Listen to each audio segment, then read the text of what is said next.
আসসালামু আলাইকুম। ইয়ার সাউন্ডের পক্ষ থেকে আপনাদের সকলকে জানাই আন্তরিক প্রীতি ও শুভেচ্ছা। 24 পরগনা জেলার মাওলানা আব্দুল্লাহিল মারুফ ফাতেহি, যিনি কোরআন ও হাদিসের আলোকে ব্যাখ্যাকারী একজন যুক্তিবাদী সুবক্তা।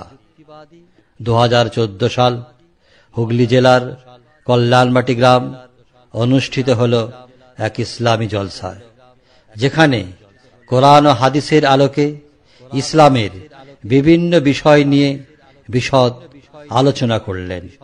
তা এখন আপনারা শুনবেন।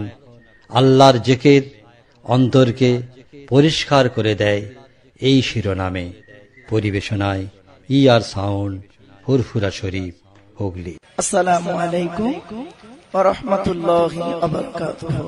সুধী শ্রোতা মণ্ডলী, আলোচনার প্রারম্ভে কিছু কথা আপনাদের বলে রাখি। পবিত্র কোরআনের 28 নম্বর পারার 2 নম্বর পৃষ্ঠা 10 নম্বর লাইন, সূরার নাম সূরা মুজাদালা, আয়াত নম্বর 11, আল কোরআন। আল্লাহ পাক বলেন, ইয়া আইয়ুহাল্লাযীনা আমানু ইযা কিলা লাকুম তাফাসসাহু ফিল মাজালিসি ফাফসাহু ইয়াফসাহিল্লাহু লাকুম ওয়া ইযা কিলা আনশুযু ফানশুযু ইয়ারফাইল্লাহু লাকুম। আল্লাহ পাক বলছেন, হে ঈমানদার বান্দাগণ, যখন মজলিসের ফাঁকা জায়গাগুলো তোমাদেরকে পূরণ করতে বলা হবে, তোমরা তখন পিছন দিক থেকে ভদ্রভাবে উঠে এসে এই মজলিসের ফাঁকা জায়গাগুলো একটু পূরণ করে দেবে। তাই আমি আপনাদেরকে আলোচনার শুরুতেই আপনাদেরকে আবেদন নিবেদন করলাম, একটু দয়া করে মেহেরবানি করে একটু আগিয়ে আসুন না। একটু মাহফিলটাকে একটু ভারতের ম্যাপ না করে পশ্চিম বাংলার ম্যাপ করে দিন, সুন্দর লাগবে। ঠিক বাংলাদেশ, এটা মনে হয় মেঘালয় হয়ে গেছে, নেপাল। তো যাই হোক, আপনি পিছন দিক থেকে একটু আগে আসেন। আলহামদুলিল্লাহ নাহমাদুহু ওয়া নাস্তাঈনুহু ওয়া নাস্তাগফিরুহু ওয়া নু'মিনু বিহি ওয়া নাতাওয়াক্কালু আলাইহি ওয়া নাউযু বিল্লাহি মিন শুরুরি আনফুসিনা ওয়া মিন সাইয়্যাতি আ'মালিনা। من يهده الله فلا مضل له ومن يضلله فلا هادي له الذي أرسله بالحق بشيرا ونذيرا وداعيا إلى الله بإذنه وسراجا منيرا. فقد قال الله تعالى في كلام المجيد والفرقان الحميد. أعوذ بالله من الشيطان الرجيم. بسم الله الرحمن الرحيم. ونزلنا عليك الكتاب تبيانا لكل شيء وهدى ورحمة وبشرى للمسلمين. وقال الله تعالى أيضا في كتابه مخبرا وآمرا إن الله وملائكته يصلون على النبي يا أيها الذين آمنوا صلوا عليه وسلموا تسليما. اللهم صل على سيدنا مولانا محمد وعلى آل سيدنا مولانا محمد. সুধী শ্রোতা মণ্ডলী, যে দরুদ শরীফটি আপনারা পড়লেন, এটা হলো দরুদে মুহাম্মাদি। খুব ভালো করে শুনে নিন। এর দলিলটা কোথায় পাবেন? পবিত্র কোরআনে পারা নাম্বার 22, পৃষ্ঠা নাম্বার 5, লাইন নাম্বার 6, সূরার নাম সূরা আহজাব, আয়াত নাম্বার 56, আল কোরআন।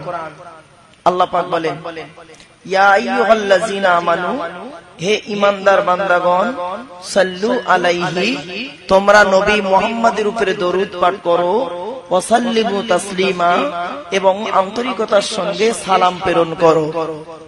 কোরআনের এই আয়াতকে সামনে রেখে, এই আয়াতটি হলো আয়াতে মুতলাক, সাধারণ আয়াত, তাই আমি দরুদে মুহাম্মাদি পড়ালাম। সহিহ হাদিস থেকে আরো একটি দরুদের দলিল আমরা পাই, সেটা হলো দরুদে ইব্রাহিম, যেটা নামাজের মধ্যে পড়া হয়। তো আসুন আমরা কোরআনের আমল করব, তারপরে হাদিসের আমল করব। কোরআনের আমল করতে গিয়ে আমি দরুদে মুহাম্মাদি পড়েছি, আর হাদিসের আমল করতে গিয়ে দরুদে ইব্রাহিম পড়ব। কারণ একটা গাছকে কাটতে গেলে সর্বপ্রথম কি করতে হয় জানেন তো? ছোট ছোট ছোট ছোট ডালগুলোকে আগে কেটে ফেলতে হয়, তাই না? তারপরে গোড়া থেকে কাটতে হয়। বক্তব্য শুরুতেই আমি দুটো কথা বলে নিলাম। এবার আসছি আমরা দরুদ ইব্রাহিমটা একবার পড়বো, সকলেই আমার সাথে সাথে বলুন, আল্লাহুম্মা সাল্লি আলা মুহাম্মাদিন ওয়া আলা আলি মুহাম্মাদ কামা সাল্লাইতা আলা ইব্রাহিম ওয়া আলা আলি ইব্রাহিম ইন্নাকা হামিদুম মাজিদ। আল্লাহুম্মা বারিক আলা মুহাম্মাদিন ওয়া আলা আলি মুহাম্মাদ কামা বারাকতা আলা ইব্রাহিম ওয়া আলা আলি ইব্রাহিম ইন্নাকা হামিদুম মাজিদ। হাসবি রব্বি জাল্লাল্লাহ মা ফি কলবি গায়রুল্লাহ নূর মুহাম্মদ সাল্লাল্লাহু লা ইলাহা ইল্লাল্লাহ। পড়ো, লা ইলাহা ইল্লাল্লাহ মুহাম্মাদুর রাসূলুল্লাহ সাল্লাল্লাহু আলাইহি ওয়াসাল্লাম। এই যে কলেমা শরীফটা আপনাদের পড়ালাম, এরও কি দলিল লাগবে? এ কি দলিল বলতে হবে না বলে দিতে হবে? ঠিক ঠিক কারেক্ট কথা বলেছে। কারণ কি জানেন, অনেক শ্রেণীর মানুষ তারা বলে জলসা দেওয়া না জায়েজ, জলসা করা না জায়েজ, এই সমস্ত জিনিস করা না জায়েজ। তো আসুন আজকের আমি আপনাদেরকে শারীরিক অসুস্থতার কারণে খুব টেনে টেনে জোরে জোরে বলতে পারবো না, টু দি পয়েন্টের উপরে উত্তরগুলো দিয়ে যাব। মিশকাত শরীফ 2164 নম্বর হাদিস, আল্লাহর নবী একদিন রাস্তা দিয়ে যাচ্ছেন, কতিপয় সাহাবী দলবদ্ধভাবে বসে আল্লাহর জিকির করছে, সুবহানাল্লাহ, আলহামদুলিল্লাহ, আল্লাহু আকবার, লা ইলাহা ইল্লাল্লাহ। আল্লাহর নবী সাহাবীদেরকে বলেছিলেন, ও আমার সাহাবীরা তোমরা কি করছো? সাহাবীরা বলেছিলেন, ইয়া রাসূলুল্লাহ, আমরা এখানে বসে বসে দলবদ্ধভাবে আল্লাহর জিকির করছি। রাসূল বলেছিলেন, তোমাদের এই জিকিরটা ফেরেশতাদের মাধ্যমে আল্লাহর দরবারে পৌঁছে দেওয়া হয়। জোরে বলুন। তাহলে এমনি কলেমা শরীফটা করানো হয় না, ঠিক আছে? চলুন এবারে আসছি কোরআনের দলিল দিতে হবে। কারণ অনেক শ্রেণীর মানুষ তারা খালি কি বলে জানেন, আমরা কোরআন এবং হাদিস মানব, ঠিক না বেটি? আসুন আমরাও কিন্তু কোরআন এবং হাদিস দুটোই মানি, তার সাথে সাথে ইজমা এবং কিয়াস মানি। কি শুনে নেই, অনেক জিনিস আছে কোরআনে নেই, আবার অনেক জিনিস আপনি পাবেন হাদিসে নেই, ঠিক না বেটি? তাহলে তাদের সেগুলো কি আমরা নাজায়েজ হারাম বলবো? না। তখন আমরা কি করি, কোরআন হাদিসকে সামনে রেখে আরেকটা জিনিস এসেছে, তার নাম হলো ইজমা। আর ইজমা আর কিয়াস এই দুটো, তখন আমরা ইজমা এবং কিয়াসের পথ ধরি। এর অনেক উদাহরণ আপনি পাবেন, আলোচনা করতে করতে আপনাদেরকে বলবো। এবারে কোরআনের দলিল কোথায় পাবো এই জিকিরটা সম্পর্কে? চলুন কোরআনের পারা নাম্বার 13, পৃষ্ঠা নাম্বার 12, লাইন নাম্বার 3, সূরার নাম সূরা রদ, আল কোরআন। আল্লাহ পাক বলছেন, আল্লাযীনা আমানু ওয়া তাতমাইন্নু কুলুবুহুম বিযিকরিল্লাহ, আলা বিযিকরিল্লাহি তাতমাইন্নুল কুলুব। আল্লাহ পাক বলেন, যারা ঈমান এনেছে, সৎ কাজ করেছে, আল্লাহর জিকিরের মাধ্যমে অন্তরটাকে পরিষ্কার করেছে। জেনে রাখো, একমাত্র আল্লাহর জিকিরই মানুষের অন্তরটাকে পরিষ্কার করে দেয়। জোরে বলুন। এই হাদিস, এই কোরআনকে সামনে রেখে জিকিরটা করানো হয়, ঠিক আছে বেটি? আর একটা দলিল দিচ্ছি, মিশকাত শরীফের 2162 নম্বর হাদিস। আল্লাহ রাসূল বলছেন, পৃথিবীর প্রত্যেকটা জিনিস খারাপ হয়ে গেলে তার সারাবার পন্থা আছে। মানুষের হৃদয় যখন খারাপ হয়ে যায়, তার সারাবার পন্থা হলো কি, লিকুল্লি শাইইন সিকালাতুন ওয়া সিকালাতুল কুলুবি যিকরিল্লাহ। রাসূল বললেন, পৃথিবীর প্রত্যেকটা জিনিস খারাপ হয়ে গেলে তার সারাবার পন্থা আছে। মানুষের হৃদয় যখন খারাপ হয়ে যায়, জেনে রাখো একমাত্র আল্লাহকে জিকির করো, আল্লাহরই স্মরণ করো, মানুষের অন্তরটাকে পরিষ্কার করে দেওয়া হয়। জোরে বলুন সুবহানাল্লাহ। এবার আসছি, কলেমা শরীফের জিকিরটা কেন করব?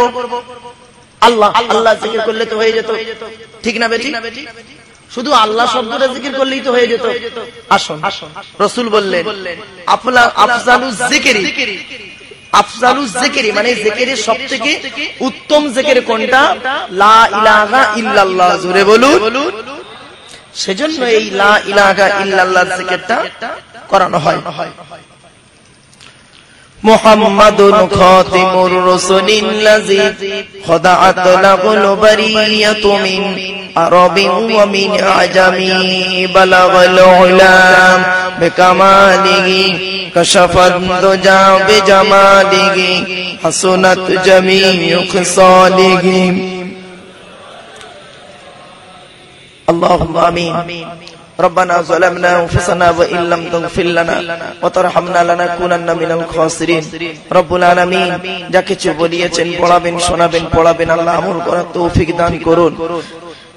আল্লাহ, আমি অধম গুনাহগার, আমার সঙ্গত আলেম হাফেজ হাজি গাজী জ্ঞানী গুণী বুদ্ধিজীবী মানুষেরা হাত তুলেছে। আল্লাহ, যার হাতকে ভালোবাসি তার হাতের উসিলা করি অধম গুনাহগারদের দোয়াটুকু কবুল করে নিন।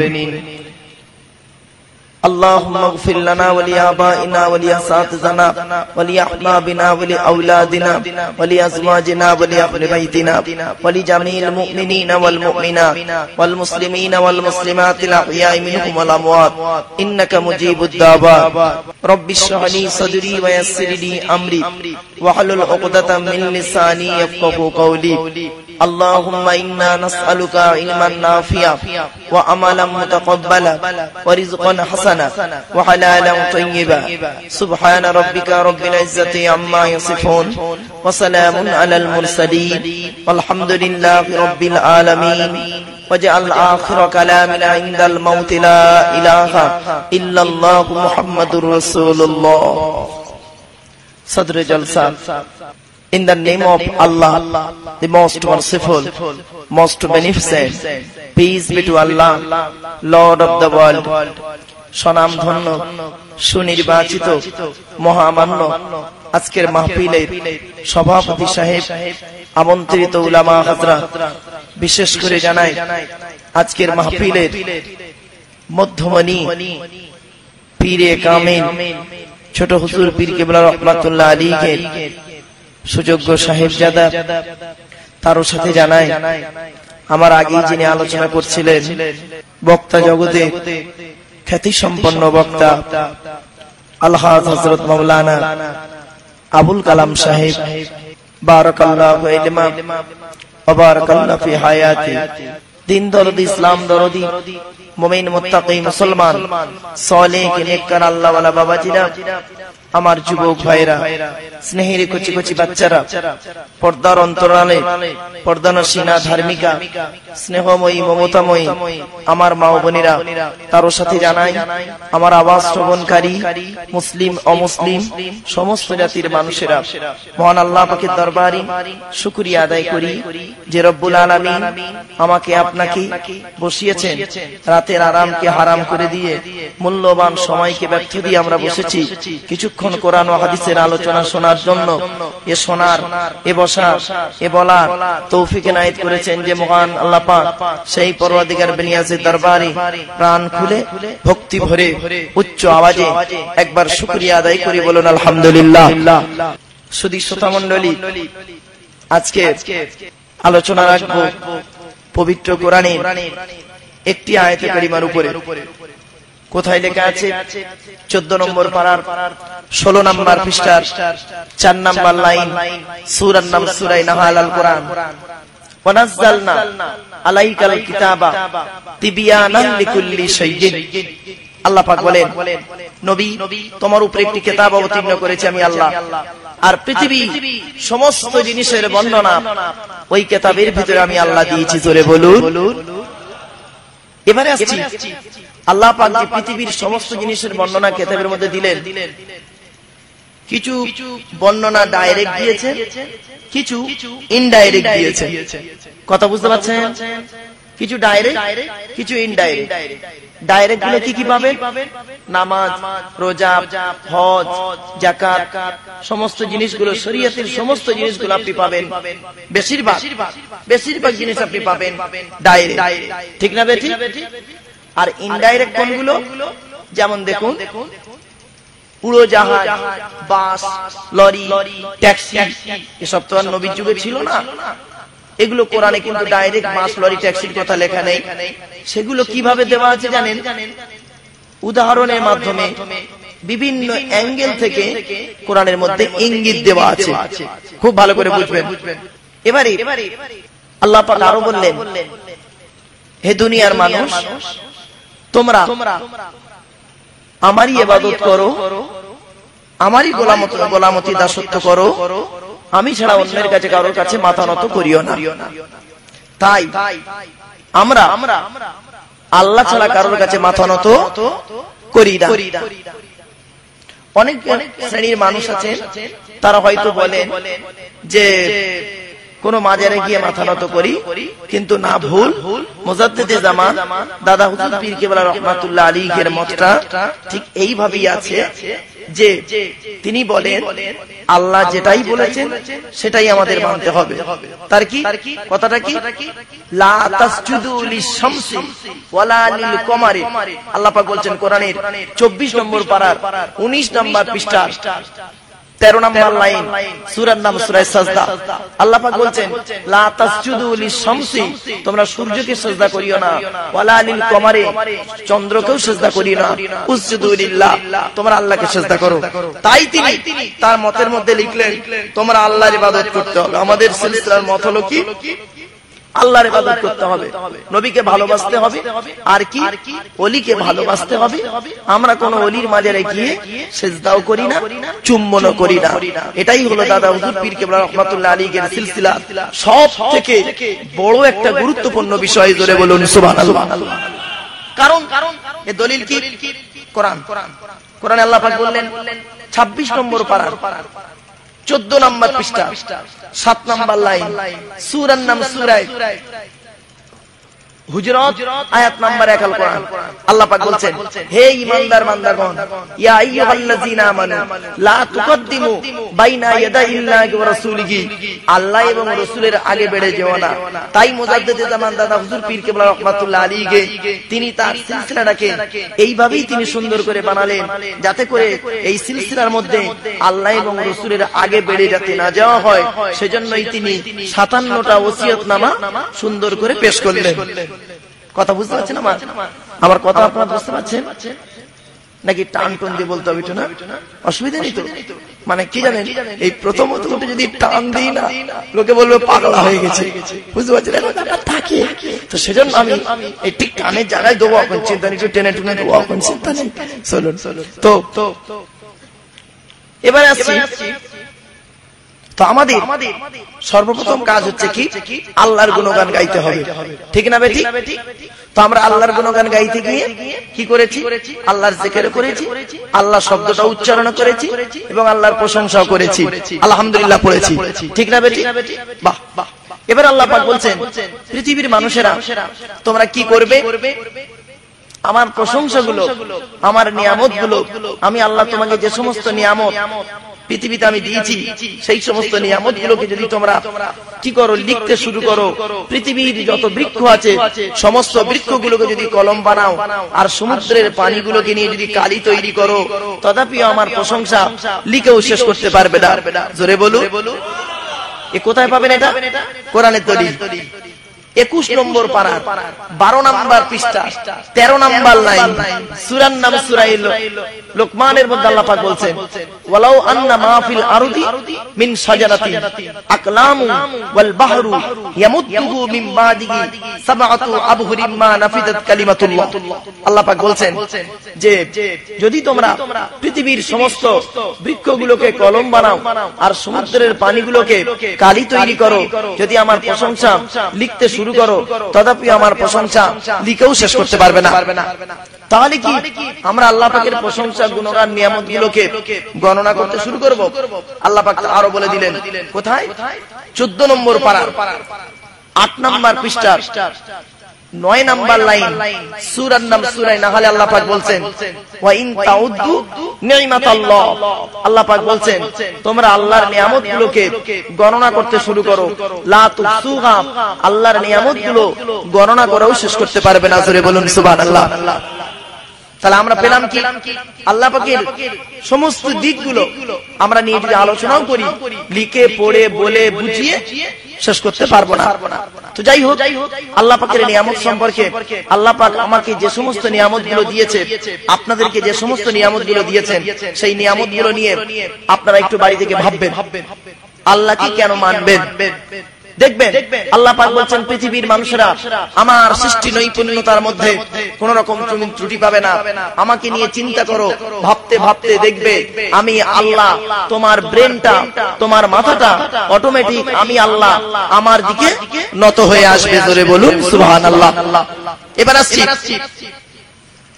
সেই আল্লাহ পাকের নিয়ামত, সবথেকে বড় নিয়ামত হলো পৃথিবীর মানুষের কাছে একজন একটা কিতাব দিয়েছে, সেই কিতাবটার নাম হলো পবিত্র কালামুল্লাহ শরীফ। এবার আমরা সরাসরি কালামুল্লাহ শরীফ থেকে আলোচনা করব। এতক্ষণ আমি বের দিয়ে আপনাদেরকে আনলাম এই জায়গাটায়, এবার কালামুল্লাহ শরীফে যাব।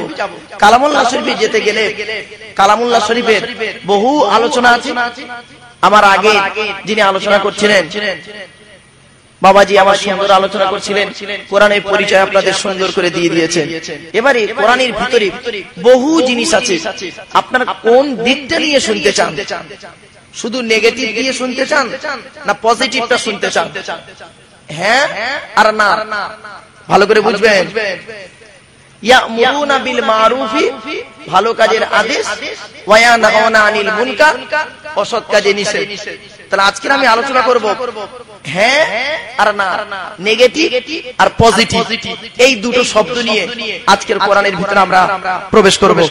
তা আমি সর্বপ্রথম শুরু করছি, আল্লাহ পাক কোরআনে বলে দিলেন কি, কোরআনের যে কোনো আয়াত খুলবেন, যে কোন সূরা খুলবেন, দেখবেন সেই ব্যাখ্যা করতে করতে একটা জায়গায় এসে দাঁড়াবে তোমরা আল্লাহ ছাড়া কারোর গোলামতি দাসত্ব করো না, আল্লাহর সঙ্গে শিরক করিও না, যেখানেই যাবে।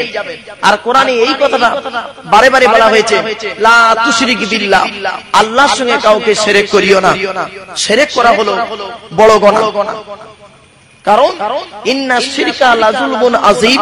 হযরতে লুকমান হাকিম তার ছেলেদেরকে বুঝিয়েছিলেন যে হে আমার ছেলেরা, ওয়াইজ ক্বালা লুকমানু লিবনিহি ওয়া হুয়া ইয়াইযুহু ইয়া বুনাইয়া লা তুশরিক বিল্লাহ, হে আমার সন্তানেরা তোমাদেরকে আমি উপদেশ করে গেলাম তোমরা আল্লাহর সঙ্গে শিরক করো না। ইন্না শিরকা লাযুলমুন আযীম, শিরক হলো সবথেকে বড় গুনাহ। তাই আল্লাহ পাকের এই সুন্দর আয়াত থেকে আমাদের শিক্ষা নেওয়া উচিত, শিরক থেকে আমাদের একটু বেঁচে থাকার দরকার। শিরক দুই ধরনের হয়, একটা হলো শিরকে কবির, একটা শিরকে সগীর। মনে রাখবেন, প্রকাশ্য ডাইরেক্ট শিরক করা আর অপ্রকাশ্য শিরক করা কিরকম? ইনডাইরেক্ট কি? এমন কিছু জিনিস আছে যেগুলো মানুষের কাছে আমরা নত করে দিই, এগুলো হলো শিরক। মনে রাখবেন, চাইতে যদি হয় আল্লাহর কাছে চাইবো, আর আল্লাহর কাছে চাইতে গেলে আপনি ডাইরেক্ট চাইতে পারবেন। আল্লাহ পাক বলেছেন কি, ইয়া আইয়ুহাল্লাযীনা আমানুত্তাকুল্লাহা, হে ঈমানদার বান্দাগণ, ওয়াবতাগু ইলাইহিল ওয়াসিলা, তোমরা আল্লাহকে পেতে গেলে ওসিলার মাধ্যম নাও। জোরে বলুন ওসিলাটা কি? এই এতক্ষণ পরে এলাম ওসিলা। ছোট্ট একটা উদাহরণ দিই, আমি স্টেজে এসেছি, কার ওসিলায় বলতে পারবেন? আল্লাহ তো নিয়ে এসেছি, যিনি দাওয়াত দিয়েছেন তার ওসিলায়, ঠিক না বেটি? ভেবেছেন? পৃথিবীতে প্রত্যেকটা জিনিস ওসিলা ছাড়া আপনি পাবেন না। আপনি পৃথিবীতে জন্মগ্রহণ করেছেন কার ওসিলায়? বাম্মার ওসিলায় এসেছেন, আল্লাহ পাঠিয়েছে জানেন। তাই আল্লাহ পাক বললেন তোমরা আল্লাহকে ভয় করো, ওয়াবতাগু ইলাইহিল ওয়াসিলা, আল্লাহকে পেতে গেলে ওসিলার মাধ্যম ছাড়া তুমি পাবে না। মাধ্যমে তুমি আল্লাহকে পাবে, ডাইরেক্ট তুমি আল্লাহকে পাবে। কথা বুঝতে পারছেন? এবারে মাধ্যমটা কিভাবে আমরা নিই? নবীর মাধ্যম নিই, নবীর ওসিলা দিয়ে দোয়া চাই, ঠিক না বেঠিক? তাই না? আমরা কোন ওলির মাজারে গিয়ে ডাইরেক্ট বলি না খাজা বাবা আমার ছেলে দাও, দাদা হুজুর আমার ছেলে দাও। আমরা ওলির মাধ্যম দিয়ে আল্লাহর কাছে দোয়া চাই ডাইরেক্ট, ঠিক না বেঠিক? ভালো করে বুঝুন। এইটাকে কেউ যদি অস্বীকার করে তাহলে কোরআনের ওই আয়াতটার ব্যাখ্যাটা কিন্তু সমস্যায় পড়ে যাবে। সেজন্য আমরা এটাই লক্ষ্য রেখে মুজাদ্দিদে জামান দাদা হুজুর পীর কেবলা রহমাতুল্লাহ আলাইহির সিলসিলার মত হলো কি ওসিলা দিয়ে আমরা আল্লাহর কাছে চাই, আল্লাহর ওলি এবং মকবুল বান্দাদের ওসিলা দিয়ে দোয়া চাই। এবার আসছি, আল্লাহ পাক পবিত্র কোরআনে বলে দিলেন কি যে শিরক করো না। দ্বিতীয় নম্বরের স্থানে যে জিনিসটা রেখেছেন আল্লাহ পাক সেটা হলো কি ওয়াবিল ওয়ালিদাইনি ইহসানা, পিতামাতার সেবা যত্নের কথা আছে। তো আমি প্রথমত আলোচনা করব বলেছি নেগেটিভ দিকটা, সেজন্য ওই নেগেটিভ দিকটা আমি প্রথম আলোচনা করব, পজিটিভ দিকটা আলোচনা প্রথম করব না। আমি আপনাদেরকে আবেদন করছি একটা কথা, আপনারা একটু গায়ে গায়ে একটু সরে আসুন, আসুন তো। ঘুমন্ত ভাব আছে তাই তো, তার মানে টান টন দিচ্ছে না বলে, একটু হাসির কথা বলছে না বলে হয়তো। আসুন আমরা একটু নবীর সামনে দাঁড়িয়ে একটু সালাত ও সালাম পাঠ করি। ইয়া নবী ইয়া হাবিব সালামুন, দয়াময় আল্লাহ যিনি কি নিয়ামত পাঠালেন তিনি, চিনিল না মক্কাবাসিনী, চিনিল বনের হরিণী। ইয়া নবী সালামুন, জিবরাইল দিলেন যে আওয়াজ, খুলে গেল আসমান নির্দুয়ার, এসেছেন নবী দেরু সরদার করিতে আল্লাহ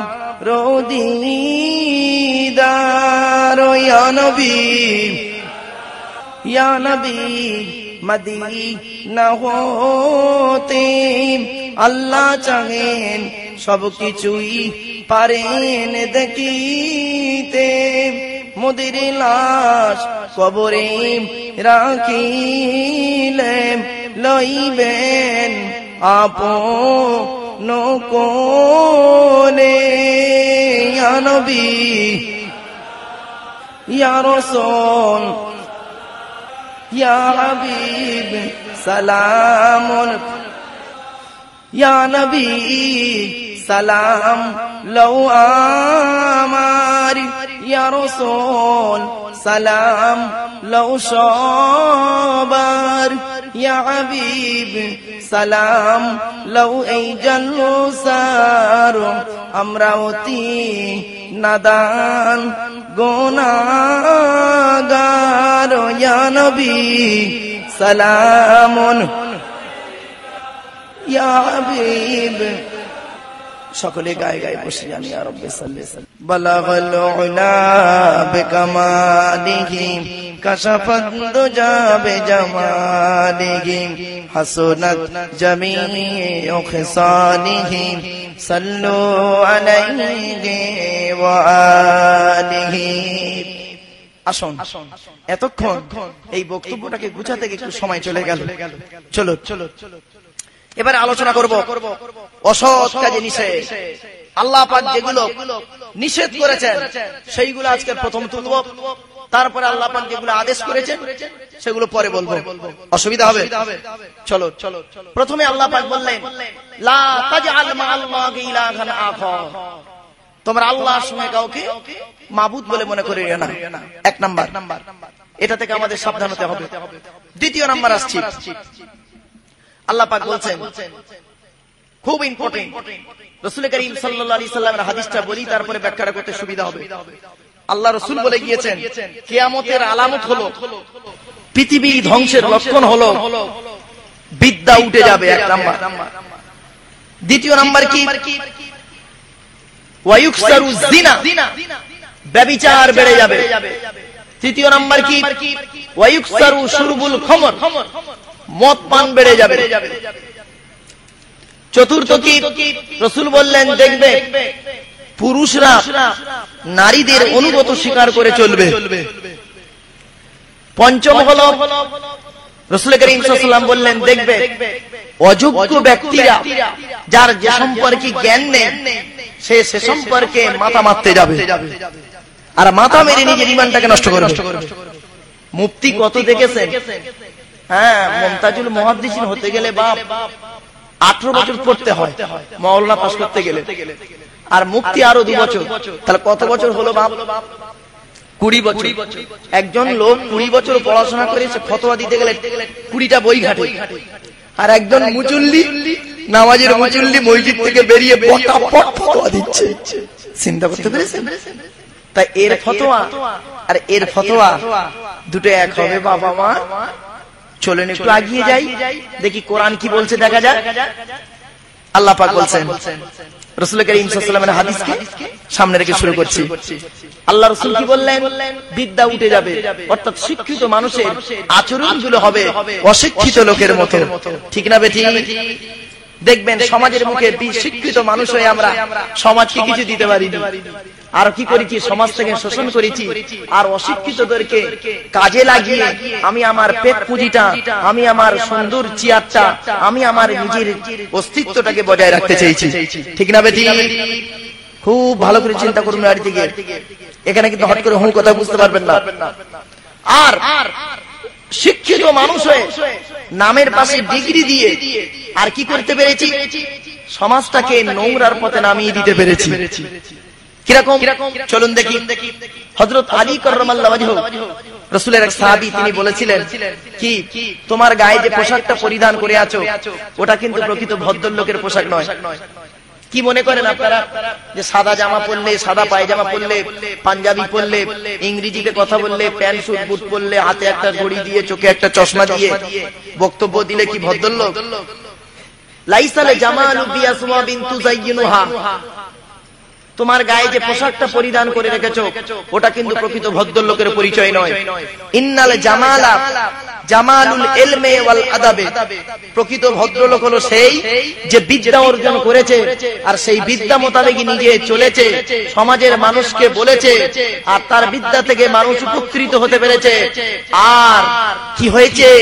যার ক্যারেক্টার, চরিত্রটা হলো ভালো, ওই লোকটাই হলো উত্তম ব্যক্তি, শিক্ষিত লোক। জোরে বলুন। সেজন্যই রাসূলের হাদিস, আল্লাহ রাসূল বললেন, তোমাদের মধ্যে ভালো লোক কি জানো? খসলাতানি আহাব্বু ইলাল্লাহ, মানুষের দুটো অভ্যাস আল্লাহর কাছে খুব প্রিয়। এক নাম্বার হলো আস-সাখাওয়াতু, দান করা। দ্বিতীয় নাম্বার হলো হুসনুল খুলক, উত্তম চরিত্র। যার ক্যারেক্টার, চরিত্র হলো ভালো, ওই লোকটাই হলো উত্তম ব্যক্তি। জোরে বলুন সুবহানাল্লাহ। আরে এমনি তো বলি many loss is something loss, health loss is nothing loss, but character loss is everything loss. মানুষের যদি টাকা চলে যায়, ইনকাম করলেও টাকাটা আবার ফিরে আসবে, শরীর চলে গেলে, ভালো মন্দ খেলে শরীরটাও ফিরে আসবে, কিন্তু যদি মানুষের চরিত্র চলে যায়, চরিত্র কিন্তু আর ফিরে আসবে না। তাই বাপেরা, রাসূলের হাদিস, রাসূল বললেন, তোমাদের মধ্যে উত্তম ব্যক্তি হলো ওই ক্যারেক্টার, চরিত্রবান মানুষটা। আমরা মনে করি ডিগ্রি থাকলে, কোরআন হাদিস বললে শিক্ষিত লোক না, আদৌ নয়। চলো, রাসূল আমার বললেন ওয়ায়ুকসারু জিনা, ব্যভিচার বেড়ে যাবে। ব্যভিচারটা বাড়ে কিভাবে? বাপ তার মেয়েকে যদি সঠিক জায়গায় না রাখে, তখন মেয়েটি যৌবন রাখতে না পেরে ব্যভিচারে লিপ্ত হয়। ঠিক না বেটি? তাই নবী বললেন, এই বাপ মায়েরা, তোমাদের পিতামাতা, তোমরা যখন পিতামাতা হবে, তোমাদের ছেলে মেয়ে যখন প্রাপ্ত বয়স্ক হয়ে যাবে, যৌবন তাদের যখন ফুটবে, পাত্র পাত্রী দেখে ছেলে মেয়েকে বিয়ে দেবে। নইলে সঠিক সময়ে যদি বিয়ে না দিতে পারো, তাহলে ওই ছেলে মেয়ে ব্যভিচারে লিপ্ত হবে। আর ওই ছেলে মেয়ে ব্যভিচারে যখন লিপ্ত হবে, তুমি বাম্মা গালে দাঁড়িয়ে রেখেছো, মাথায় টুপি দিয়েছো, হজ করেছো, তোমার ঘাড়ে গোড়াগুলো চাপবে, কিয়ামতের মাঠে তোমাকে আগে জাহান্নামে ঢোকানো হবে। কি বুঝলেন? তাই আল্লাহ পাক কোরআনে বললেন, লা তাকরাবু জিনা, তোমরা ব্যভিচারের নিকটবর্তী হয়ো না। ব্যভিচার করা তো দূরের কথা, আল্লাহ পাক বললেন ব্যভিচার করলে কি শাস্তি? আয-যানিয়াতু ওয়াজ-যানি ফাজলিদু কুল্লা ওয়াহিদিন মিনহুমা মিয়াতা জালদা। আল্লাহ পাক কোরআনে বললেন, যারা ব্যভিচার করে নারী এবং পুরুষ, তাদের শাস্তি কি? প্রমাণ পেয়ে গেলে 100 গা বেত মারা হবে। আর কি? রজম করা হবে। রজমটা কি? ভালো করে শুনে নিন। কোমর পর্যন্ত পুঁতে দিয়ে দূর থেকে পাথর নিক্ষেপ করতে করতে তাদের হত্যা করা হবে। বুঝতে পেরেছেন? একে বলে মুসলমান। এটা কোরআনে নাই, অন্য কারো আইন নয়। রাসূল করিম সাল্লাল্লাহু আলাইহি সাল্লাম বললেন, ব্যভিচার থেকে দূরে সরে থাকো। আল্লাহর কোরআনও বলছে, আল খবিসাতু লিল খবিসি ওয়াল খবিসুনা লিল খবিসাত।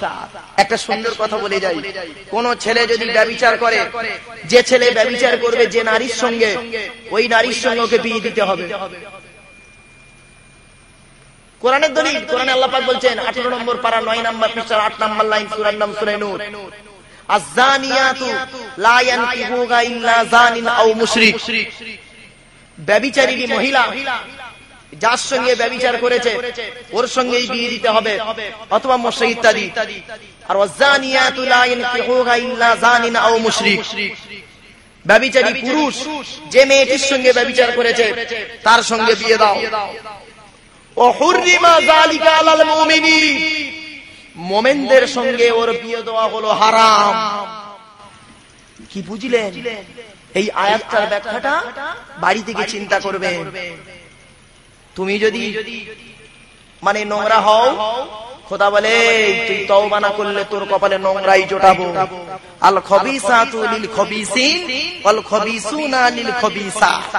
কোরআনের দলিল 18 নম্বর পারা 11 নম্বর পৃষ্ঠা 13 নম্বর লাইন সূরা নূর, আল খবিসাতু লিল খবিসিন, নোংরাদের সঙ্গে নোংরা, ওয়াল খবিসাতু লিল খবিসিন, নোংরা মহিলার সঙ্গে নোংরা পুরুষ, ও তয়্যিবাতু লিত তয়্যিবিন, আরে চরিত্রবান সতীত্ব সতী নারীর সঙ্গে সৎ পুরুষ, আর অতয়্যিবাতু লিত তয়্যিবিন ও তয়্যিবুনা লিত তয়্যিবাত, আর সৎ পুরুষের সঙ্গে সৎ মহিলা, সতী মহিলা। জোরে বলুন সুবহানাল্লাহ। এখানে এই মুমিনার মানে পাপের, ঈমান আর পাপের মানে কি বলবো, পাপ আর গুনার পার্থক্য সুন্দর করে করে দিলেন।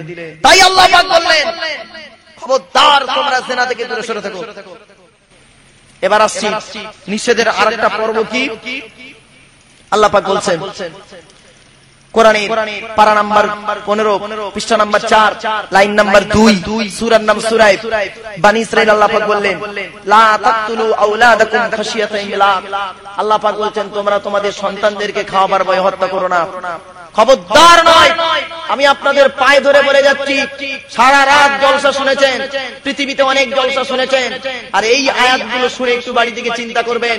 আল্লাহ বলে, তুই কেমন মুমিন, বুড়ো বয়সে নামাজ পড়তে শুরু করেছিস না, ছেলেদের পয়সায় হজ করে এসেছিস না, আর তুই যে সন্তান হত্যা করেছিস, তোর মতো বাপ আগে জাহান্নামী। বুঝতে পারেন? ইয়াং বয়সে কত বাচ্চা নষ্ট করেছেন। আল্লাহর কোরআন বলছে, লা তাকতুলু আওলাদাকুম মিন খাশিয়াতি ইমলাক, তোরা তোদের সন্তানদেরকে খাওয়াবার ভয়ে হত্যা করবি না। নাহনু নারযুকুকুম, আমি আল্লাহ তোদেরও খাওয়াই, ওয়া ইয়াহুম, তাদেরও খাওয়াই।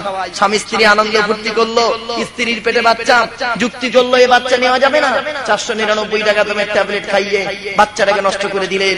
মনে রাখবেন, আল্লাহ পাক কোরআনে বলছেন, ওয়াইজাল মাউউদাতু সুইলাত, ওই সমস্ত মৃত সন্তানদেরকে কিয়ামতের দিন জিজ্ঞাসা করা হবে বিআইয়ি যামবিন কুতিলাত, কোন অন্যায়ের কারণে তোমাদের বাম্মা তোমাদের হত্যা করেছিল।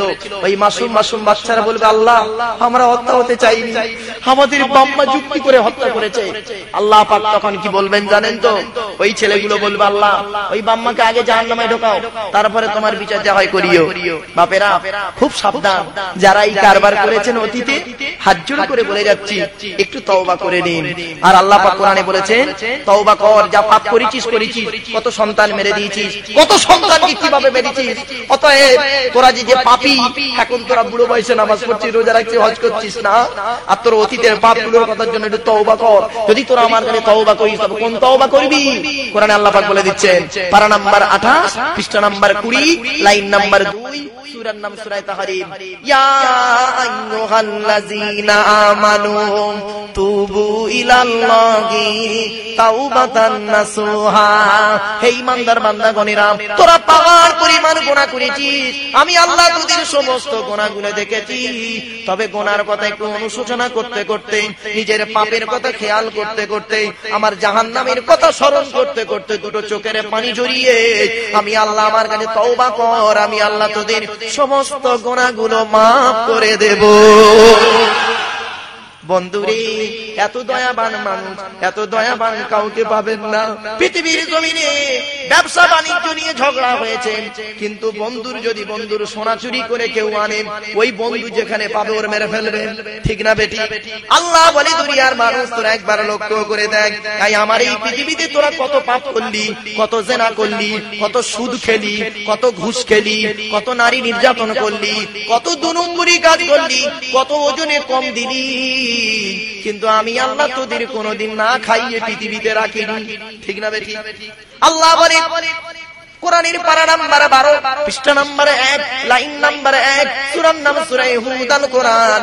ওয়া মা মিন দাব্বাতিন ফিল আরদি ইল্লা আলাল্লাহি রিজকুহা ওয়া ইয়ালামু মুস্তাকাররাহা ওয়া মুস্তাওদাহা কুল্লুন ফি কিতাবিন মুবিন। আল্লাহ বলে পৃথিবীর জমিনে এমন কোন প্রাণী নেই রে তাদেরকে আমি আল্লাহ খাইয়ে রাখি না। তুই যত পৃথিবীতে পাপ করিস না কেন, আমি আল্লাহ তোকে কোনোদিন শুকিয়ে মারবো না, তোর ঠিক ঠিক মতো খাবারটা পৌঁছে দেব। আমি আল্লাহ পৌঁছে দিয়ে তোকে দেখবো তুই একবার আমার পথে ফিরে আসিস কিনা। যখন তুই একবার ফিরে আসবি, অনুশোচনা করে যখন ফিরে আসবি, কোরআনের পারা নাম্বার 5 পৃষ্ঠা নাম্বার 15 লাইন নাম্বার 7, সূরার নাম সূরা নিসাল কোরআন। ওয়া মান ইয়ামাল সুআন আও ইয়াজলিমু নাফসা সুম্মা ইস্তাগফিরিল্লাহা ইয়াজিদিল্লাহা গফুরুর রহিমা। বান্দা তোরা অনেক পাপ করেছিস, কত 2 নম্বরি চিটিংবাজি করেছিস, তবে যা করেছিস করেছিস, এইখানে তোরা চুপ করে যা, একে অপরের গুনাহটাকে ঢেকে দে। ঢেকে দিয়ে কি করবি? সুম্মা ইস্তাগফিরিল্লাহ, ফির যদি আমার কাছে তওবা করে নিস, ইয়াজিদিল্লাহা গফুরুর রহিমা, আমি আল্লাহ তোদের সমস্ত গুনাহগুলো মাফ করে দেব, সমস্ত গুনাহগুলো মাফ করে দেব। একবার তওবা কর। শুধু তাই নয়, আজকে আমরা সেই গুনার জায়গায় বসে একটু তওবা করতে পারিনি, ঠিক না বেটি? সেজন্য আল্লাহ পাক বললেন এই জলসার মাহফিলে রাসূল বলেন, শুধু তাই না আল্লাহর ওলিরা বলেন তোরা এই মাহফিলে আসবি, এই কোরআনের মাহফিলে এসে আমার আযাবের কথা শুনবি, জাহান্নামের কথাগুলো শুনবি, আর দুটো চোখের পানি ঝরিয়ে আমি আল্লাহ আমার কাছে তওবা করবি। আল্লাহ পাক বলছেন পৃথিবীর মানুষ শুনে রেখে দে, পৃথিবীর জমিনে তোকে যখন বিচার করা হবে, বিচার কিভাবে করা হবে দেখে নে। পৃথিবীর জমিনে বিচার হয় দেখেছেন? পৃথিবীর জমিনে বিচার কেমন হয় দেখেছেন তো আপনারা? ভাই দেখেননি? কোর্টে ফোটে যাননি কেউ নাকি? সব ভালো লোক আপনারা, আপনাদের এলাকায় মারামারি কাটাকাটি কম হয়তো, আপনারা আবার কোর্টে যান। আর আমার 24 পরান লোকরা মারামারি কাটাকাটি করে বেশি, ওরা একটু কোর্টে যায়, জেল টেল খেটে আবার চলে আসে। এটা নিও। এই দোস্তগুলো সব পালাচ্ছে কেন বলবি? এই দোস্ত পালাচ্ছ নাকি? হ্যাঁ, নাকি আড়াই কাছে মাল টানতে যাচ্ছে কিছু না? ঠিক আছে, ছেলে আমার সব যন্ত্র আছে, সব দেখতে যাচ্ছে। কি ব্যাপার বলেন? সব একই রঙের জামা পরে আছে, নাকি সিলেবাস? হ্যাঁ হ্যাঁ, সুবহানাল্লাহ, এ তো মারাত্মক ভলান্টিয়ার সব। হ্যাঁ, অনেক সময় ভলেন্টিয়ারদের দেখি বুকে ব্যাজ বেঁধে অন্ধকারে গিয়ে মেয়েদের দেখা, এই দেখা এই দোকান ভলেন্টিয়ার। এখনো তা নয়, এ তো ডাইরেক্ট বড় জামা পরে করেছে। সুবহানাল্লাহ, নারায়ে তাকবীর, সুবহানাল্লাহ সুবহানাল্লাহ। দেখি কতদূর ভলেন্টিয়াররা থাকে। যাক যাক, তো আসুন, পৃথিবীর জমিনে বিচার যখন হয় দেখবেন বিচারক বসে থাকে, আর তার সাথে সাথে কারা থাকে জানেন? বিচারক বসে থাকে মাঝখানে কলম ধরে, আর নিচে দেখবেন আসামিটা থাকে। ঠিক না বেটি? আমি পাপ করেছি আব্দুল্লাহ ইল মারুফ, আমি আসামি দাঁড়িয়ে থাকবো, আর নিচেই দুটো উকিল খালি মারামারি করে। ঠিক না বেটি? কি বলে জানেন? একজন উকিল আমাকে বাঁচাতে চায়, আর একজন উকিল কি করে? আমাকে জেলে ঢোকাতে চায়।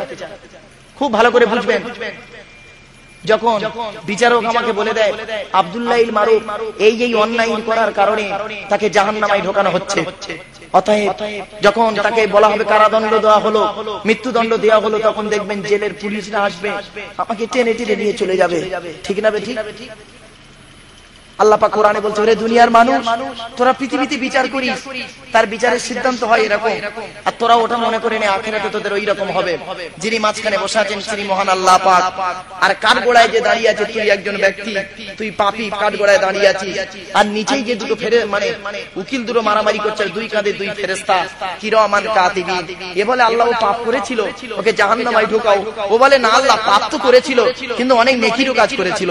আল্লাহ আপনি তো বলেছিলেন, মনে নেই? আপনি বলেছিলেন, আপনার রাসূল বলেছে, আল্লাহর কোরআনে বলা হয়েছে কি মান জা বিল হাসানাতি ফালাহু আশরু আমসালিহা, যে ব্যক্তি একটা নেকির কাজ করবে তার আমলনামায় 10টা নেকি লিখে দেওয়া হবে। জোরে বলুন। অতএব আল্লাহ ওতে একটা ভালো কাজ করেছে, যুক্তি বলে 10টা নেকি হওয়া উচিত। ঠিক না বেটি? আর আল্লাহ আপনি তো বলেছেন ওমান জা বিসাইয়াতি ফালা ইজা ইল্লা মিসলাহা, আল্লাহ পাক বলছেন একটা গুনাহ করলে একটা গুনাহই লেখা হবে। অতএব ও তো 40টা গুনাহ করেছে, তা 40টা গুনাহ হবে লেখা।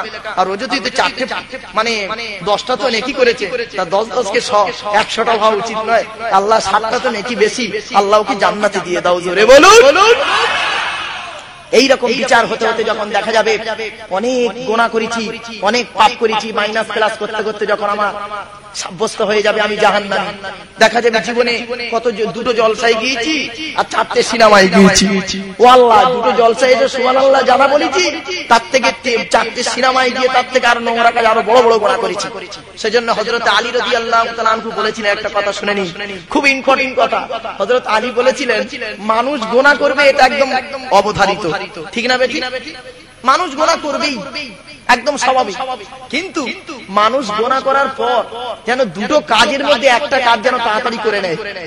শুনে নিন আপনারা, গুনাহ করবি আমরা গুনাহ করব একদম সঠিক, কিন্তু হযরত আলী বলছেন দুটো কাজের মধ্যে যখন একটা কাজ তাড়াতাড়ি করে নেয়, কি যত পরিমাণ গুনাহ করেছে ওই পরিমাণ যেন নেকি করে ফেলে সঙ্গে সঙ্গে, আর অথবা গুনাহ করার সাথে সাথে ও যেন সঙ্গে সঙ্গে তওবা করে নেয়।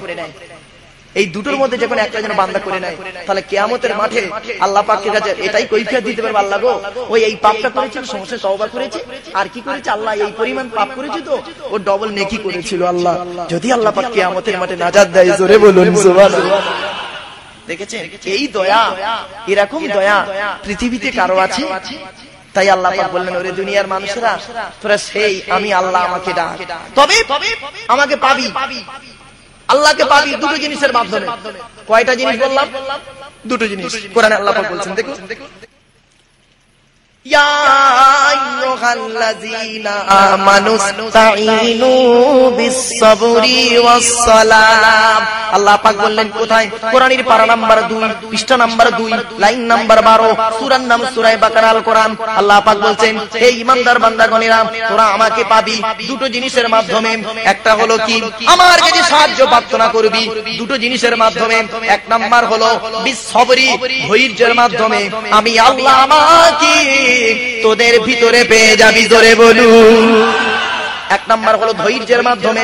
এই ধৈর্যের ব্যাখ্যাটা আজকে করে যাচ্ছি, শুনে রেখে দিন। ও পৃথিবীর মানুষেরা, কল্যাণবাদীর মানুষেরা, ভালো করে শুনে রেখে দিন। আল্লাহ আপনাকে পরীক্ষা করবে ধৈর্য ধারণ করেন কিনা। দেখি তো বেটার অনেক টাকা দিয়েছি, দেখি একটু ব্যবসায় কমিয়ে দিই। মাল একটু চুরি করে দেখিয়ে দিই, ও আমি আল্লাহ আমাকে ডাকে কিনা একবার দেখি। ও আলু চাষ করেছে, স্টোরে আলু রেখেছে, 10 বস্তা আলু পচিয়ে দিই, দেখি আমাকে ডাকে কিনা।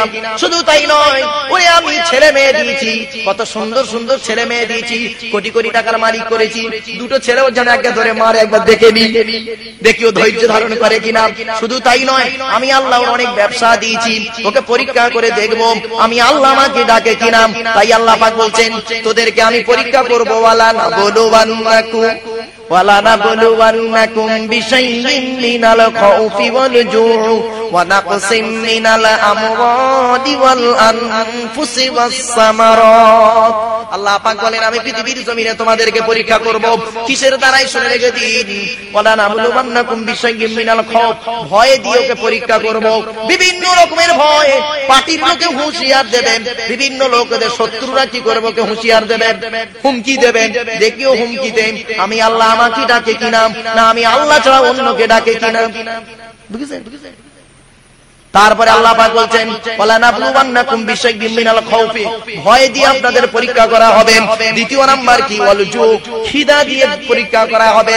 বান্দারি তোর খেতে দেব না, তোর কষ্ট দেব, দেখি তুই আল্লাহ আমি আল্লাহ আমাকে তুই ডাকিস কিনা। ওয়ালা নাবলুওয়ান্নাকুম বিশাইইন মিনাল খাউফি ওয়াল জু'i ওয়া নাকসিম মিনাল আমওয়াল, মালকে কম করে দেব, মালে লোকসান দিয়ে দেব, ব্যবসায় লোকসান দিয়ে দেব, দিয়ে দেখবো আমাকে ডাকে কিনা। ওয়াল আনফুসি, ও নফসের উপরে অত্যাচার দিয়ে দেবো, ওয়াসামারাত, আর ফলেও ওকে নোকসান দিয়ে দেবো, দেখি আমাকে ডাকে কিনা। অবশেষে যখন দেখবো বান্দা আমাকে এতগুলো পরীক্ষায় পাশ করেছে, আমি তখন ওকে কি করব? আমার দয়ার জান্নাত। যারা আমার এই পরীক্ষায় পাশ করে যাবেন, আমি আল্লাহ তাদের জন্য কি লিখেছি শুনে দিন। কোরআনের পারা নাম্বার 16, পৃষ্ঠা নাম্বার 3, লাইন নাম্বার 12, সূরার নাম সূরা কাহফ। আল্লাহ পাক বললেন, ইন্নাল্লাযীনা আমানু ওয়া আমিলুস সালিহাতি কানাত লাহুম জান্নাতুল ফিরদাউসি নুজুলা। যারা ঈমান এনেছে, সৎ কাজ করবে, আমি আল্লাহ আমার দয়ার জান্নাত জান্নাতুল ফিরদাউস তাদের জন্য লিখে রেখে দিলাম। এবার এইটুকু ব্যাখ্যা করি, সবরের ব্যাখ্যাটা হয়ে যায়। এমন কোন নবীর নাম বলতে পারবেন যে ধৈর্যের পরিচয় দেয়নি? পাবেন কোন নবীকে? মুসা নবীর মতো মানুষ, বেচারা কি হলো, মায়ের পেটে জন্ম হলো। মুসা নবী কোথায় জন্ম হয়েছিল জানেন তো? হ্যাঁ, রান্নাঘরে। ভালো করে শুনে নিন, ছোট্ট ঘটনা, মানে ঘটনাটা অনেক বড়, অনেক কথা বলবো তো, তাই আপনাদেরকে টু দি পয়েন্টের উপরে নক করার জন্য বলছি। মুসা নবীর যুগে ফেরাউন বাদশা ছিল না, ফেরাউন একটা স্বপ্ন দেখেছিল, আমার এই দেশে এমন একটা ছেলে জন্মগ্রহণ করবে, সে আমাকে হত্যা করবে। তখন কি করেছিল? যত ছেলে আছে সব মেরে ফেল, মেয়েগুলোকে ডবল করে রাখবি, 4-5টা করে বিয়ে করবো, চিন্তা নেই। তো দেখা গেল প্রত্যেক মানুষের বাড়ি যে বেটা ছেলে পেলে মেরে দেয়। মুসা নবী তখন মায়ের পেটে এসছে। আহারে, যখন মায়ের পেটে এসছে, আল্লাহ যাকে বাঁচায় বান্দা তার কিছু করতে পারে?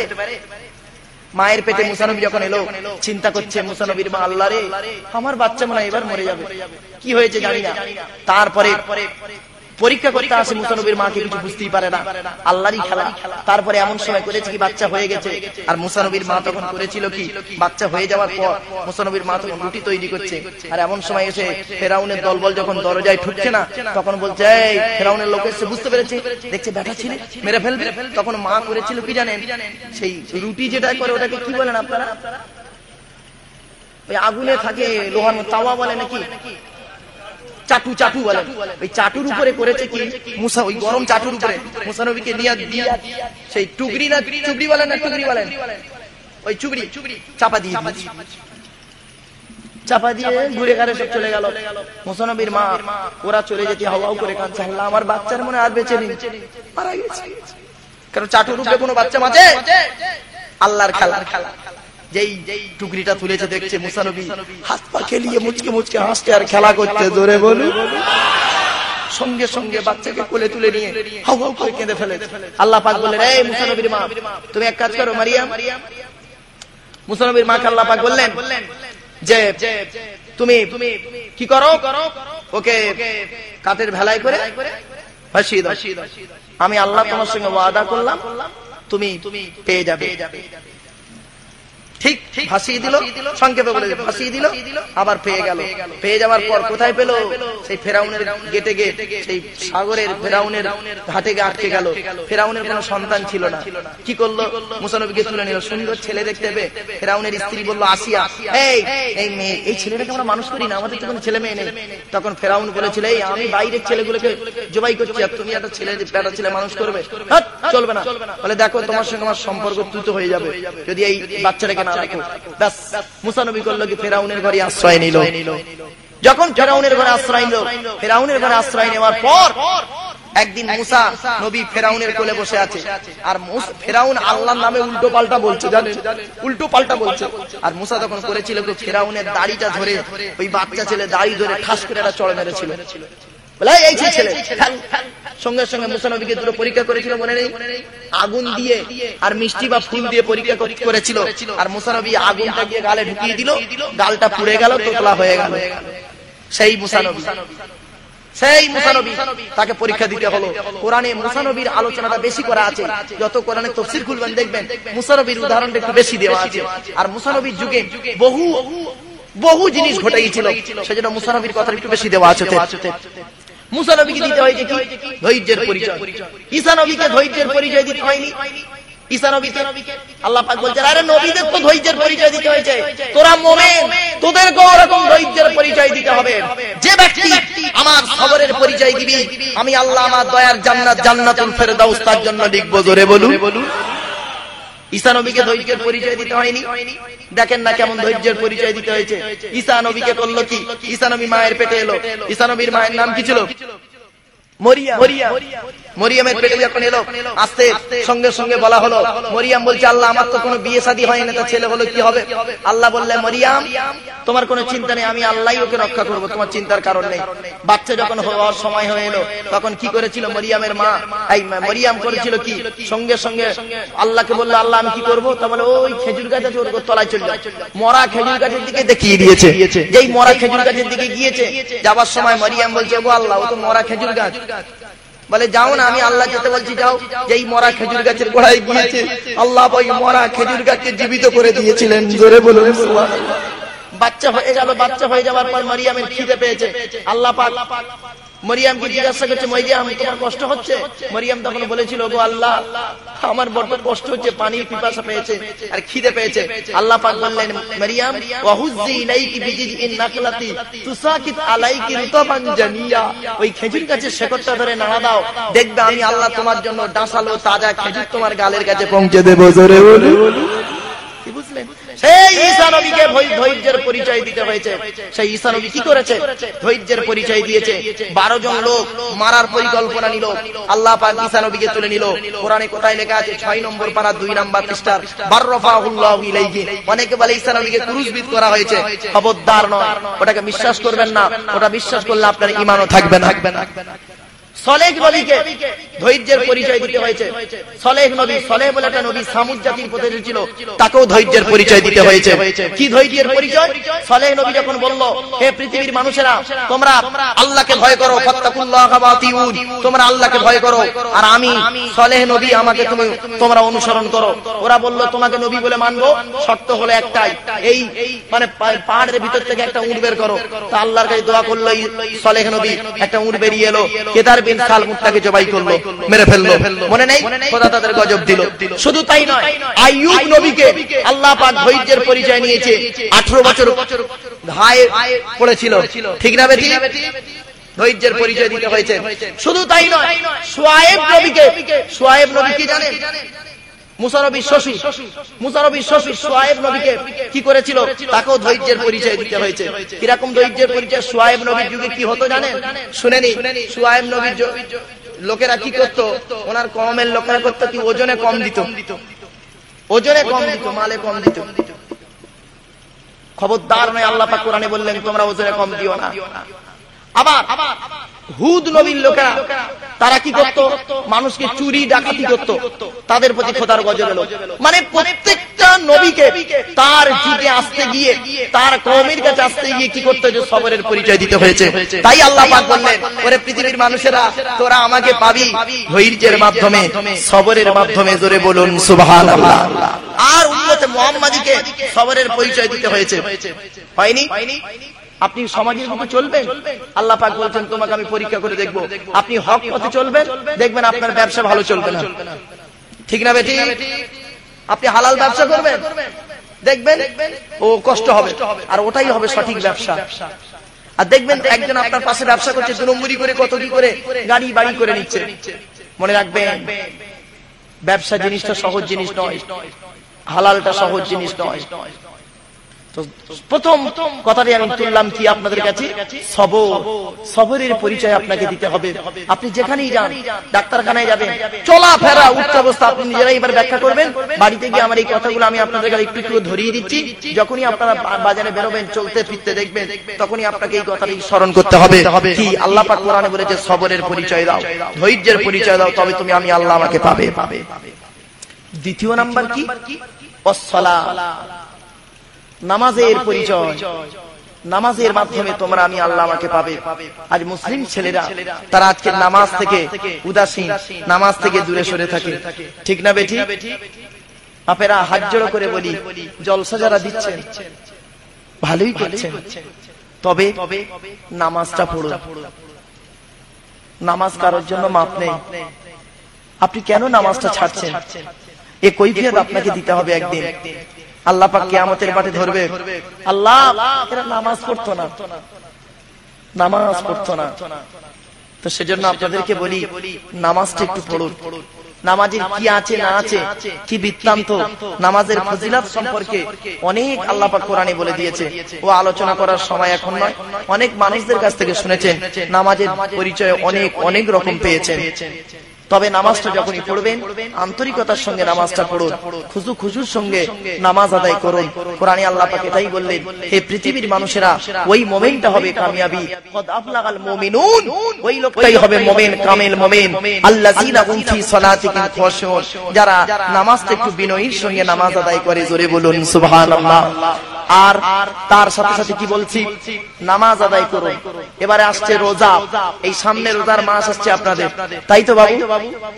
রোজাটা ঠিক ঠিক ভাবে পালন করুন। রাসূল করিম সাল্লাল্লাহু আলাইহি সাল্লাম বলেছেন, একদিন নবীজি মেম্বারে উঠে 3 বার আমিন বলেছিলেন। ইতিহাসটা আপনাদের জানা আছে, হাদিসটা কি 3 বার আমিন বলেছিলেন। আল্লাহ রাসূল বলেছিলেন, ওই ব্যক্তির প্রতি খোদার গজব যাদের সামনে মুহাম্মাদের নাম উচ্চারণ করা হলো আর মুহাম্মাদের উপরে দরুদ পাঠ করলো না, খোদার গজব হোক তাদের উপরে। তো আমার বাপেরা সেই রাসূলের প্রতি দরুদ পাঠ করবেন। দ্বিতীয় নাম্বার নবী বললেন, ওই লোকটার প্রতি খোদার গজব যে ব্যক্তি পিতামাতা পেল পৃথিবীতে আর পিতামাতার সেবা যত্ন করলো না, ওই ব্যক্তির প্রতি খোদার গজব। নবী বলেছিলেন আমিন। তাই বাপেরা বললাম বাম্মার সেবা করুন। তৃতীয় নাম্বার নবী বলেছিলেন যে ওই ব্যক্তির প্রতি খোদার গজব যার সামনে রমজান মাস এলো আর পবিত্র রমজান মাস পেয়ে সে রোজাটাও আদায় করলো না, ওই ব্যক্তির প্রতি খোদার গজব। সেজন্য আপনাদেরকে বলে যাচ্ছি, আপনারা রমজান মাসে 30টা রোজা আপনারা আদায় করুন। রোজার অনেকগুলো ভাগ আছে, হারাম রোজা আছে, ওয়াজিব রোজা আছে, ফরজ রোজা আছে, নফল রোজা আছে। বা রমজান মাসে যে রোজাটা করা হয় ওটা হলো ফরজ রোজা। আচ্ছা, যে সমস্ত রোজাগুলো আপনারা মান্যত করেন, মান্যতের রোজাটা হলো ওয়াজিব রোজা, এটা আপনাকে করতেই হবে, করতেই হবে। আর নফল রোজা আপনারা আছে নিশ্চয়ই বুঝতেই পারছেন নফল রোজাগুলো কি কি। আর হারাম রোজাগুলো কোনগুলো, যেগুলো রাসূল করিম সাল্লাল্লাহু আলাইহি সাল্লাম বলেছেন দিনে বছরে 5টা রোজা রাখা হারাম, বকরা ঈদের 4 দিন আর রোজার ঈদের 1 দিন, এই 4-5 দিন রোজা রাখা হারাম। এই জিনিসগুলো আপনাকে লক্ষ্য করতে হবে। তার সাথে সাথে বলে যাচ্ছি, রোজার পরে আছে কি বলুন তো, কুরবানি, তাই তো? কুরবানির মধ্যে অনেকগুলো জিনিস মসলা মাসাইল আছে। আপনাদেরকে এই মসলা মাসাইলের কথা কিছু আপনাদের বলে যাচ্ছি, একটু মাথায় রাখবেন। বাবু, আপনাদের এলাকায় কুরবানি যখন হয়, মানে কি বলবো, পরীক্ষা নিয়ে কুরবানি হয় তো, মানে একে অপরের চ্যালেঞ্জ নিয়ে কুরবানি হয়, খবরদার এরকম কুরবানি করতে যাবেন না। এবারে আসছি, গুরুত্বপূর্ণ কিছু কথা আপনাদেরকে বলে যাচ্ছি। আল্লাহ পাক কোরআনে বললেন কি, তোমার যে সম্পর্কে জ্ঞান নেই তুমি সে সম্পর্কে ধারণা মন্তব্য করতে যেও না। আজকের সমাজের বুকে দেখবেন মানুষ সমালোচনা করতেই ব্যস্ত হয়ে যায়। সমালোচনা করতে ব্যস্ত হয়ে যায়। খবরদার নয়, মনে রাখবেন কিছু মুখ থেকে একটা বলে দিলি তাকে কিন্তু ভদ্রলোকের পরিচয় নয়। মনে রাখবেন সবসময়ের জন্য এই কথাটি মাথায় রাখবেন, আপনি আপনার জিভটাকে ঠিক করুন। জিভটাকে ঠিক করবেন কি দিয়ে? আপনি বাজে ভাষা বলা থেকে জিভটাকে ঠিক করুন, হারাম খাওয়া থেকে জিভটাকে ঠিক করুন, আর বাজে মন্তব্য করা থেকে জিভটাকে ঠিক করুন। রাসূল করিম সাল্লাল্লাহু আলাইহি সাল্লামের হাদিস, আল গীবাতু আশাদ্দু মিনাজ জিনা, গীবত পরনিন্দা গাওয়া হলো জেনা করার থেকেও বেশি নিকৃষ্ট গুনাহ। তাই আপনাদেরকে হাত জোড়ে এই নিষেধ জিনিসগুলো আপনাদেরকে বলে গেলাম, একটু মাথায় রাখবেন। মানা না মানাটা এটা আপনাদের ব্যাপার, কারণ কোরআনে আল্লাহ পাক বলে দিয়েছে, ইন্নামা ইয়াখশাল্লাহা মিন ইবাদিহিল উলামা। আমি আল্লাহ আলেমদের সম্পর্কে আল্লাহ পাক কোরআনে বললেন, আল্লাহকে বেশি ভয় করে আলেমরা। আপনারা জানেন না এ দায়িত্ব আলেমদেরকে আল্লাহ পাক দিয়ে দিয়েছে, এ দায়িত্ব রাসূল আলেমদের ঘাড়ে চাপিয়ে দিয়েছে, ঠিক না বেটি? আল উলামা ওয়ারাসাতুল আম্বিয়া, এই ওয়াজগুলো যদি আমি না করি কিয়ামতের মাঠে আমাকে ধরা হবে। আব্দুল্লাহ ইল মারুফ কল্যাণবাটির লোকেদেরকে তুমি মন জয় করা ওয়াজ করে এসেছিলে, তাই না? নতুন নতুন ঘটনা ওদেরকে শুনিয়ে এসেছিলে না, যেগুলো আমি আল্লাহ আমি রাসূল তার মধ্যেও করাইনি, সেগুলো তুমি বলে এসেছিলে না? অতএব তোমার এখানে কিছু নেই, জাহান্নামে ঢোকো। বাপেরা, রাসূল করিম সাল্লাল্লাহু আলাইহি সাল্লামের হাদিস, আল্লাহু আজওয়াদু জুদান ওয়া আনা আজওয়াদু বানি আদম ওয়াজদুহুম বাদি রাজুলুন আলিমা ইলমান ফানাশরাহু ইয়াতি ইয়াউমাল কিয়ামাতি আমিরান ওয়াহিদা। আল্লাহ পাক তার রাসূল বললেন, হে পৃথিবীর মানুষেরা শুনে নাও, আল্লাহ হলো সবথেকে বড় দাতা। আল্লাহর পরে বড় দাতা হলো আমি মুহাম্মদ, মানে আমি মুহাম্মদ হলাম সবথেকে বড় দাতা। আমার পরে বড় দাতা হলো কে জানো? ওই আলেম যে ইলম অর্জন করেছে আর সেই ইলম মোতাবেক নিজে চলেছে, সমাজের মানুষকে বলেছে। তাই বাপেরা, আমি যদি নামাজ না পড়ি, আপনাদেরকে নামাজ পড়ার কথা যদি বলি, আমার কথার কোনো গুরুত্ব থাকবে না, ঠিক না বেটি? কিয়ামতের মাঠে আল্লাহ পাক আমার জবানটা আগে টেনে বের করবে। আমি যদি রোজা না রাখি, আপনাদেরকে রোজা রাখার কথা বললে আমার কথার কোনো ভ্যালু থাকবে না। তাই আল্লাহ পাক কোরআনে বলে দিলেন, আতামুরুনান নাসা, তোমরা মানুষদেরকে ভালো কাজের আদেশ করো, ওয়াতানসাউনা আনফুসাকুম, তোমরা নিজেরাই ভালো কাজ থেকে দূরে সরে থাকো, ওয়া আনতুম তাতলুনাল কিতাব, তোমরা কি কিতাব পড়ো না? আফালা তাকিলুন, তোমাদের কি কোনো জ্ঞানগম্য নেই? সবই আছে। আর আরো গুরুত্বপূর্ণ দুটো কথা, মসলার কথা বলে যাচ্ছি, মনে রাখবেন। আপনাদেরকে বাচ্চাদেরকে গায়ে ফুকটুক সব আপনারা দেন না, তাই তো? বাতাস লাগলে ফুকটুক দেন তো? আরে কোরআনটাই হলো কি জানেন? আমরা কোরআনটাকে নিয়ে ব্যবহার করি কিসে জানেন? এই মৌলী সাহেবরা আমরা ব্যবহার করি তেল পড়া, পানি পড়া, ওয়াজ করা, খতম পড়া, তাবিজ পড়া। এই জন্যই কোরআন এসেছে? ভুল কথা। কোরআনে আল্লাহ পাক বলেছেন, ফিহি শিফাউল লিন-নাস, আমি আল্লাহ কোরআনের মধ্যে শিফা দিয়েছি। তা বলে এই নয় শুধু ওইগুলোই আছে কোরআনে, কোরআনে আরো বহু জিনিস আছে। সেই কথাগুলো আপনাদেরকে একটু তুলে রাখি, একটু মাথায় রাখবেন। বিশেষ করে আপনারা আয়াতুল কুরসি বলে একটা আয়াতুল কুরসি বলে জানেন তো? ওই আয়াতুল কুরসি একটু আমল করবেন। আর কি করবেন? কুল আউযু বিরাব্বিন নাস, কুল আউযু বিরাব্বিল ফালাক, কোরআনের শেষ দুটো সূরা, এই দুটো সূরা একটু আমল করবেন। হাদিস পাকের মধ্যে এসেছে, ওই সূরা দুটো 7 বার পড়ে যদি কারোর গায়ে ফুঁক দেওয়া হয়, দেখবেন ওই বাড়িতে জিন ভূত পরি জাদু বান টোনা কিছুই লাগবে না। আমরা কিন্তু এগুলো একটু ভুল করি, এগুলো আমাদের দরকার। আর রাসূল করিম সাল্লাল্লাহু আলাইহি সাল্লামের হাদিস, বাস্তব জীবন থাকে। তুমি পৃথিবীতে যখন চলবে, চলতে গিয়ে তুমি তোমার সামনের পাটা সাবধানে ফেলো, পিছন থেকে পাতাটা সাবধানে তোলো। এই দুটো জিনিস যদি আপনি ভালো করে লক্ষ্য করেন, দেখবেন আপনার ওয়াজ শোনা লাগবে না। কোরআনের তাফসীর একদিন আপনারা পড়তে শুরু করুন, বাড়িতে কোরআন কিনুন, তাফসীর কিনুন, কিনে পড়ুন। দেখবেন আমি আব্দুল্লাহ ইল মারুফ এই 1-1.5 ঘন্টায় উঠে আপনাদেরকে কটা কোরআনের আলো বলবো। গোটা কোরআন শরীফটা আল্লাহর সামনে আমার মুখস্থ। কোরআনের কোন সূরা থেকে আলোচনা করব, যে সূরা থেকে আলোচনা করি সেখানেই মনে হয় আপনারা সব শুনেছেন, সব জেনেছেন। হয়তো অনেকে ভাবেন বা ভাবে, অনেক সময় দেখি বলে, মারুফ ভাই এই ওয়াজটা অমুক জায়গায় করেছিল, এখানে আবার করলো, দূর ভাল লাগে না। আচ্ছা বাবু, কোরআনের আলোচনা যতই করবেন ততই ভালো, ততই আপনার সওয়াব হবে। জোরে বলুন সুবহানাল্লাহ। প্রত্যেকটা আয়াত আপনাকে দিয়ে দিয়েছে শিক্ষার জন্য। তাই আল্লাহ পাক বললেন, পৃথিবীতে তোমরা জ্ঞান পাপী হইও না, জেনে না জানার ভান করো না, শুনে না শোনার ভান করো না, তোমরা দেখে না দেখার ভান করতে যেও না, বুঝে না বোঝার ভান তোমরা করতে যেও না, তাহলে আমি আল্লাহ আমার গজবে তোমরা পড়ে যাবে। সেজন্য আপনাদেরকে বলিবা, আপনাদেরকে যা যা আলোচনা মাওলানা সাহেবরা করেছেন করবেন, সব আপনারা জানেন, আপনাদের অজানা কিছু নেই। নামাজ পড়তে হবে সকলে জানেন, ও পর্ব বাদ দেন, যাকাত দিতে হবে এটা আপনি জানেন, কিন্তু ফারাইজি অংশটা ঠিক করেছেন? ফারাইজি অংশটা দিয়েছে? ভাই বোনের অংশটা দিয়েছে? বাম মারা গেছে তো মায়ের অংশটা দিয়েছে, ভাইয়ের অংশটা দিয়েছে। নিসফুল এলেম বলা হয়েছে, শুনে নিন, এলেমের অর্ধেক বলা হয়েছে কি ফারাইজটাকে বলা হয়েছে। আমরা এই গুরুত্ব কিন্তু দিই না। এই ফারাইজি অংশগুলো দেন আগে আল্লাহর হক আর বান্দার হক। বান্দার হকটা আগে আপনি আদায় করুন, তবেই হবেন আপনি একজন খাঁটি মুমিন মুসলমান। শুধু আমরা কি করি? আল্লাহর হকটা আদায় করি, নামাজ পড়ি, রোজা রাখি, তাসবিহ তাহলিল করি, জলসা শুনি, ইবাদত করি, জিয়ারত করি, অনেক কিছু করি, কিন্তু আমরা বান্দার যে হক, সেই বান্দার হক থেকে দূরে সরে থাকি।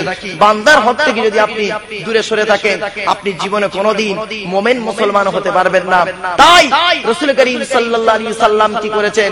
বান্দার হকের কথা বারে বারে বলে গেছেন, আর তিনি বান্দার হকগুলো আদায় করার জন্য তাকিদ দিয়ে গেছেন।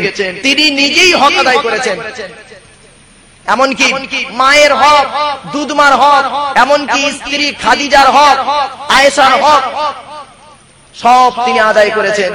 বাপেরা, সেই হকগুলো আপনি আদায় করুন, করেই দেখবেন অটোমেটিক্যালি আপনি এগুলো করতে করতে দেখবেন আপনি একজন খাঁটি মুমিন মুসলমান বলে পরিচয় দিতে পারবেন।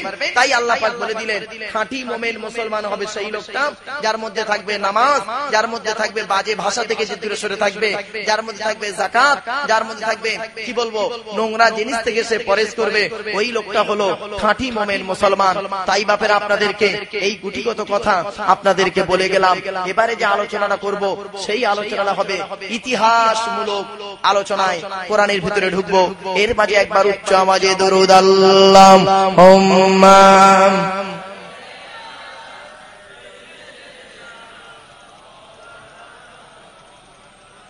ওয়া আলা আলি সাইয়্যিদিনা।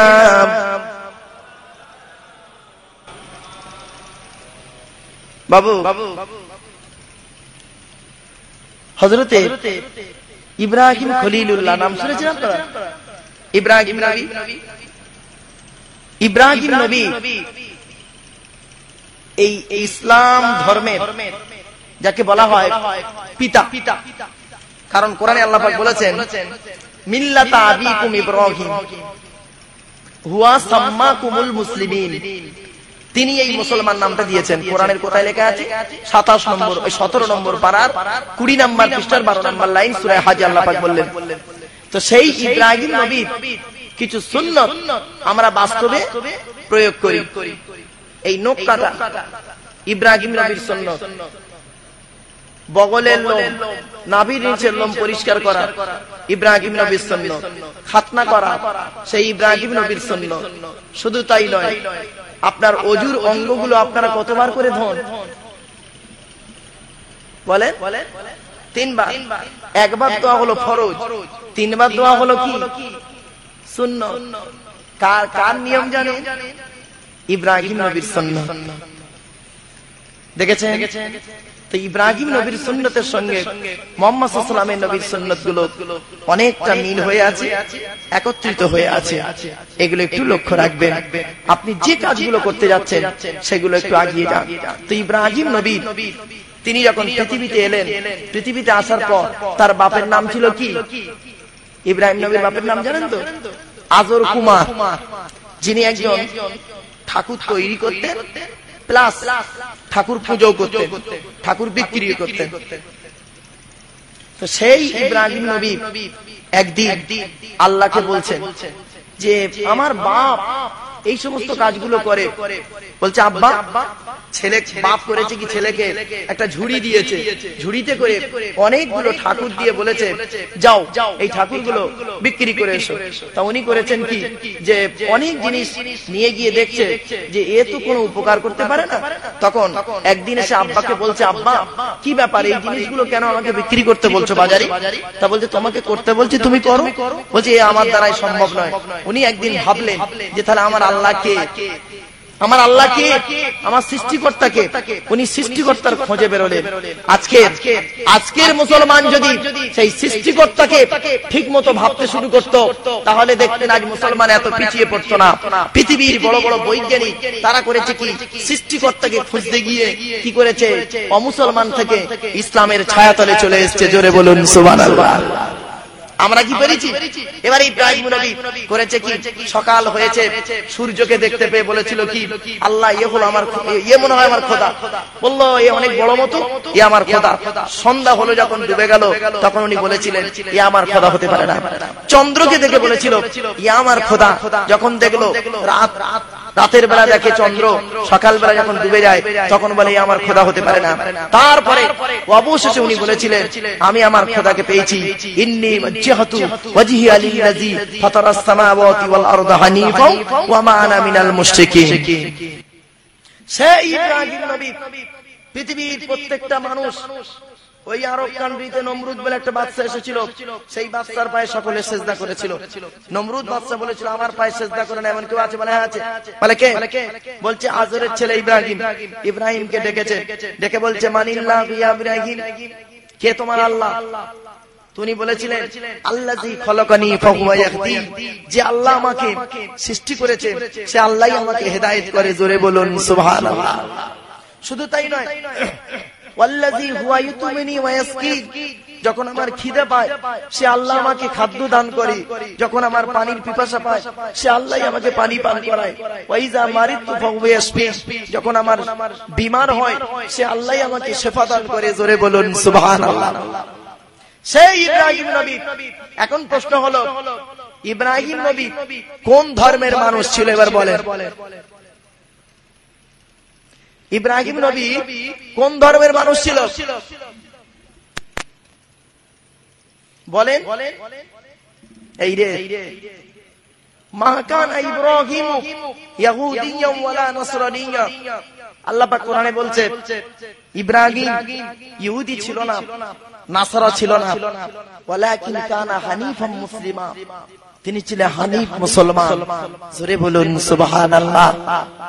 সেই ইব্রাহিম নবী ছেলের ছেলে থেকে এসে বিশ্ব নবী মুহাম্মদ সাল্লাল্লাহু আলাইহি সাল্লাম এসেছে। ইব্রাহিম নবী দুই স্ত্রী ছিল, একটার নাম হাজরা, একটার নাম সারা। নিশ্চয়ই আপনারা জানেন। একটা ছোট্ট প্রশ্ন আপনাদেরকে করি, দেখবেন বাড়ির মা বোনেরা কানে সব দুল টুল পরে, এই দুল পরার ইতিহাসটা জানা আছে আপনাদের? ইব্রাহিম নবীর স্ত্রী হাজরা সারা থেকে এই দুল পরাটা এলো। মনে রাখবেন ইব্রাহিম নবীর যুগ থেকে বহু জিনিস উঠে এসেছে, আমরা তো সেগুলো লক্ষ্য করতে পারি না। সেজন্য আমরা এতটা পিছিয়ে পড়ে আছি। কোরআনের সমস্ত জিনিস আপনাকে একটা করে পাই টু পাই দলিল দিয়ে দেবে, কিন্তু আজকে আমরা সেই দলিলগুলো পেয়েও আমরা কোনোদিন বিশ্বাস করতে পারিনি। পৃথিবীর প্রত্যেকটা ধর্মের মানুষ তারা কি করেছে? কেউ কোরআনের ভালোবাসতে গিয়ে কোরআন ইসলাম গ্রহণ করে ফেলেছে, কেউ কোরআনের ভুল বের করতে গিয়ে ইসলাম গ্রহণ করে ফেলেছে। আর আমরা সেই কোরআনটা বাড়িতে পেয়েও আমরা কোন রকম গুরুত্ব না দিয়ে তাদেরকে আমরা কিভাবে ওই ঘুঁটের মাথায় রেখে দিয়ে আমরা আমাদের কিছু দিন রাত্রি যাপন করার জন্য কিছু করে নিয়ে শেষ করে দিলাম। তাই আল্লাহ পাক কোরআনের মধ্যে বললেন, হে পৃথিবীর মানুষেরা তোমরা কি করবে? আমার কোরআনকে নিয়ে তোমরা চিন্তা ভাবনা করো। ইন্না ফি যালিকা লায়াতিন লিকাউমিন ইউমিনুন। হে মুমিনের বাচ্চারা তোমরা কি একটু চিন্তা ভাবনা করো না? আজকের মুমিন মুসলমানরা আমরা চিন্তা ভাবনা করতে পারিনি, তাই আমাদের উচিত আমরা কোরআনকে একটু চিন্তা ভাবনা করব। একবার উচ্চ আওয়াজে দরুদ শরীফ আল্লাহুম্মা। কষ্ট হচ্ছে।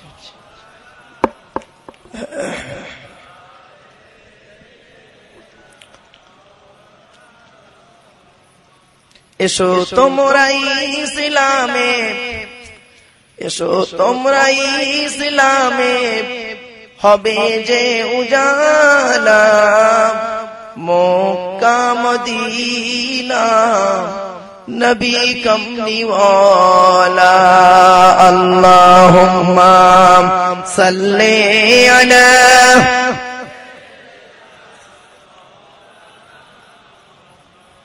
ওয়া আলা আলি সাইয়্যিদিনা।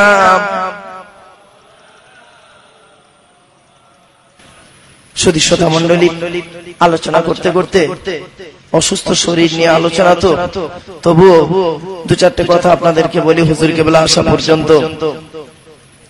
গলার প্রবলেম হলে তো কথা বেরোতে চায় না, হট করে আপনাদেরকে বলে যাই গুটিগত কথা। আপনারা কোরআনের দিকে একটু লক্ষ্য রাখুন, কোরআনটা পড়ুন। কেন আমি কোরআনের কথা বারবার বলি জানেন? কোরআনের আয়াতগুলো যদি আপনাদেরকে তুলে ধরি, একটু বুঝুন। আলোচনা করতে চেয়েছিলাম কোনটা জানেন? অসৎ কাজে নিষেধের আলোচনা। আল্লাহ পাক কোরআনে বললেন তোমরা মদ খেও না।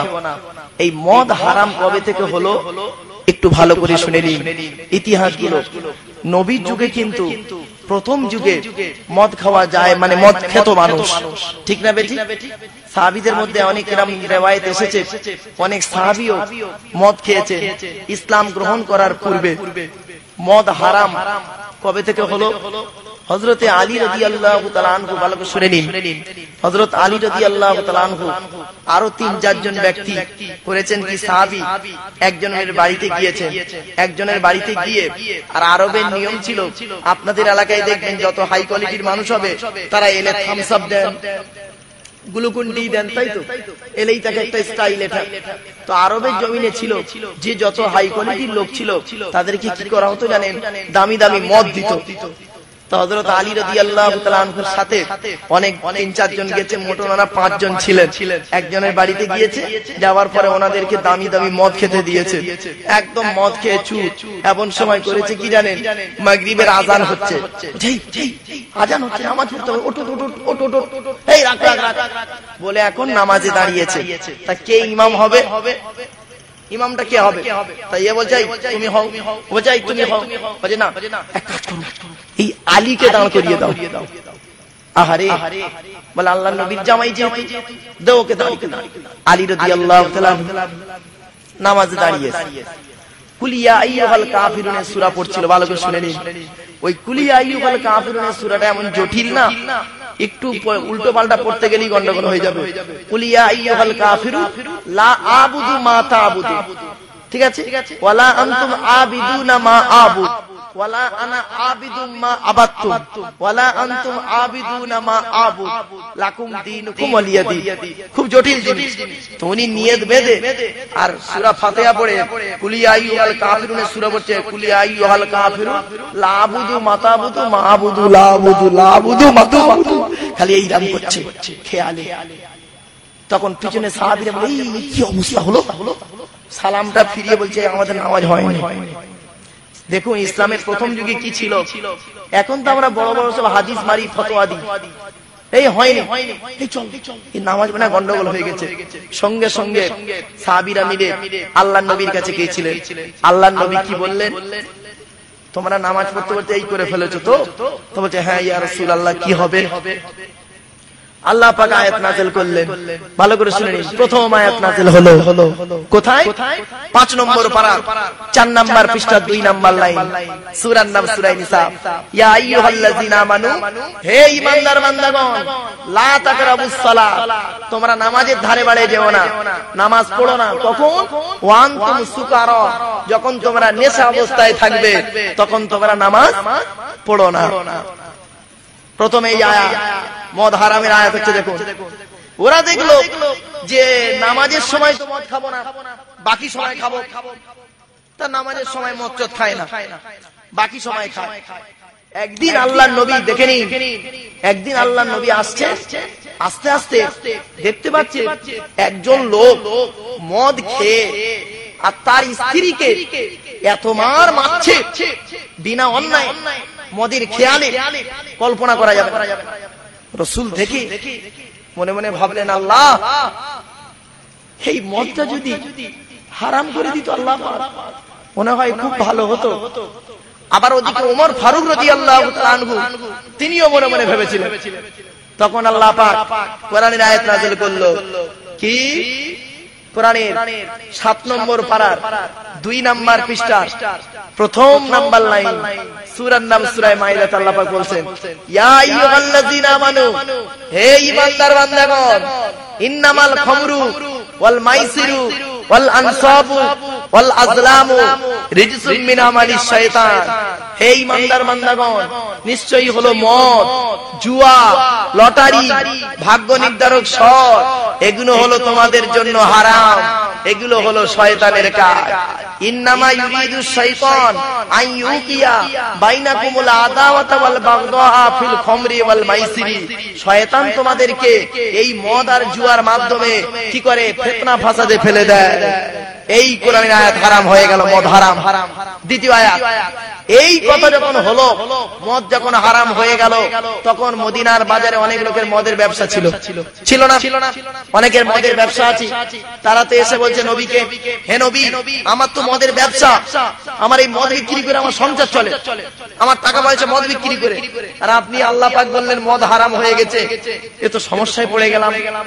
আল্লাহ রাসূল বলেছিলেন, তুমি কাকে চাও বলো, তুমি তোমার ব্যবসাকে চাও না আল্লাহকে চাও? সাহাবী বলেছিলেন, ইয়া রাসূলুল্লাহ, ইয়া হাবিবাল্লাহ, হুজুর, জীবনের সব ছেড়ে দিতে রাজি আছি, আমি আল্লাহ এবং রাসূলকে ছাড়তে রাজি নেই। শুধু তাই নয়, আল্লাহর নবীর কাছে একজন সাহাবী এসেছেন, একজন যুবক ছেলে নবীজির কাছে এসে কোরআনের বাণী শুনতো। ওই যুবকের মা করেছিল কি জানেন? ওই ছেলেটিকে অত্যাধিকারে মারধর করেছে, মারধর করে বাড়ি থেকে তাড়িয়ে দিয়েছে। আর ওই ছেলেটি করেছে কি জানেন? যখন বাড়ি থেকে মারধর করে তাড়িয়ে দিয়েছে, আর কি করতো জানেন? সময় এমন কি গায়ের জামাটাও খুলে নিয়েছে। ওই সাহাবীর বাপ করেছে কি, ও মুসলমান, ইহুদি নাসরার ওই সাহাবীর বাপ বলেছে, তুমি মুহাম্মাদের ধর্ম যদি মেনে নাও, তারা আমাদের ধর্ম থেকে ত্যাগ করলে ঠিক আছে, তো তুমি এখান থেকে বেরিয়ে যাও। তখন ও বলেছিল, আব্বা জান, আম্মা জান, আমি নিজের ঘর ছাড়তে রাজি আছি, বাম্মা ছাড়তে রাজি আছি, রাসূলের ধর্ম ছাড়তে রাজি নেই। ছেলেটি করেছে কি, বাড়ি থেকে বের হয়ে গেছে। যাবার সময় তার বাম্মা বলছে, বাড়ি থেকে বেরিয়ে যাচ্ছ ঠিকই, জীবনে কোনোদিন আর বাড়ি ফিরবে না, মুহাম্মাদের সঙ্গে থাকতে যাও, তবে যাবার সময় আমার দেওয়া জামাটাও তুমি খুলে দাও। সঙ্গে সঙ্গে ছেলেটি করেছে কি, গায়ের জামাটাও খুলে দিয়েছে। তারপরে করেছে কি বলে, তোমার পরনের কাপড়টা খুলে দাও। তখন ঝরঝর করে কাঁদতে কাঁদতে ইসলামের জন্য যে পরনের কাপড়টাও খুলে দিয়েছে। খুলে দেওয়ার পর উলঙ্গ অবস্থায় যখন এসেছে, আসার পরে নিজের মাকে বলছে, মা তুমি একটু কাপড় দাও। মা তখন করেছে কি, একটু কাপড় দিয়েছে। লজ্জাস্থানটা দেখে রাসূলের দরবারে এসে হাজির হয়েছে। আল্লাহ রাসূলের কাছে যখন সমস্ত ঘটনাগুলো বলেছেন, আল্লাহ রাসূল বলেছিলেন, ওরে যুবক, তোমার ইসলাম গ্রহণটা লা ইলাহা ইল্লাল্লাহ মুহাম্মাদুর রাসূলুল্লাহ, এই ইসলাম গ্রহণটা আল্লাহর দরবারে মঞ্জুর হয়ে গেছে। ধরে বলো। এমনকি মদিনার বাজারে রাসূলের সামনে রাসূলের সাহাবীরা যেখানে বসতো, সেখানে বসে বসে ওই সাহাবী যুবক ছেলে জোরে জোরে কোরআন তেলাওয়াত করত। অনেকের নামাজের ডিস্টার্ব হতো, অনেকের সমস্যা হতো। কিছু সাহাবী গিয়ে নবীজির কাছে গিয়ে বলল, ইয়া রাসূলুল্লাহ, ইয়া হাবিবাল্লাহ, হুজুর, ওই যে ছেলেটি ইসলাম গ্রহণ করেছে, ও এখানে এসে চিৎকার করে করে কোরআন শরীফ পড়ে, আমাদের অনেক অসুবিধা হয়। রাসূল আমার বলেছিলেন, হে সাহাবীরা শুনে রেখে দাও, তোমরা কোনোদিন ওকে কোনোদিন খারাপ বলতে যেও না, ওকে জোরে কোরআন পড়তে দাও। কারণ কি জানো, এই কোরআনের ভালোবাসায়, নবীর ভালোবাসায়, আল্লাহর ভালোবাসায় নিজের বাপ ছেড়েছে, মা ছেড়েছে, এমনকি নিজের পরনের কাপড়টাকেও ছেড়ে দিয়ে আল্লাহর ঘরে চলে এসেছে, আল্লাহর দরবারে মঞ্জুর হয়ে গেছে। কি বুঝলেন?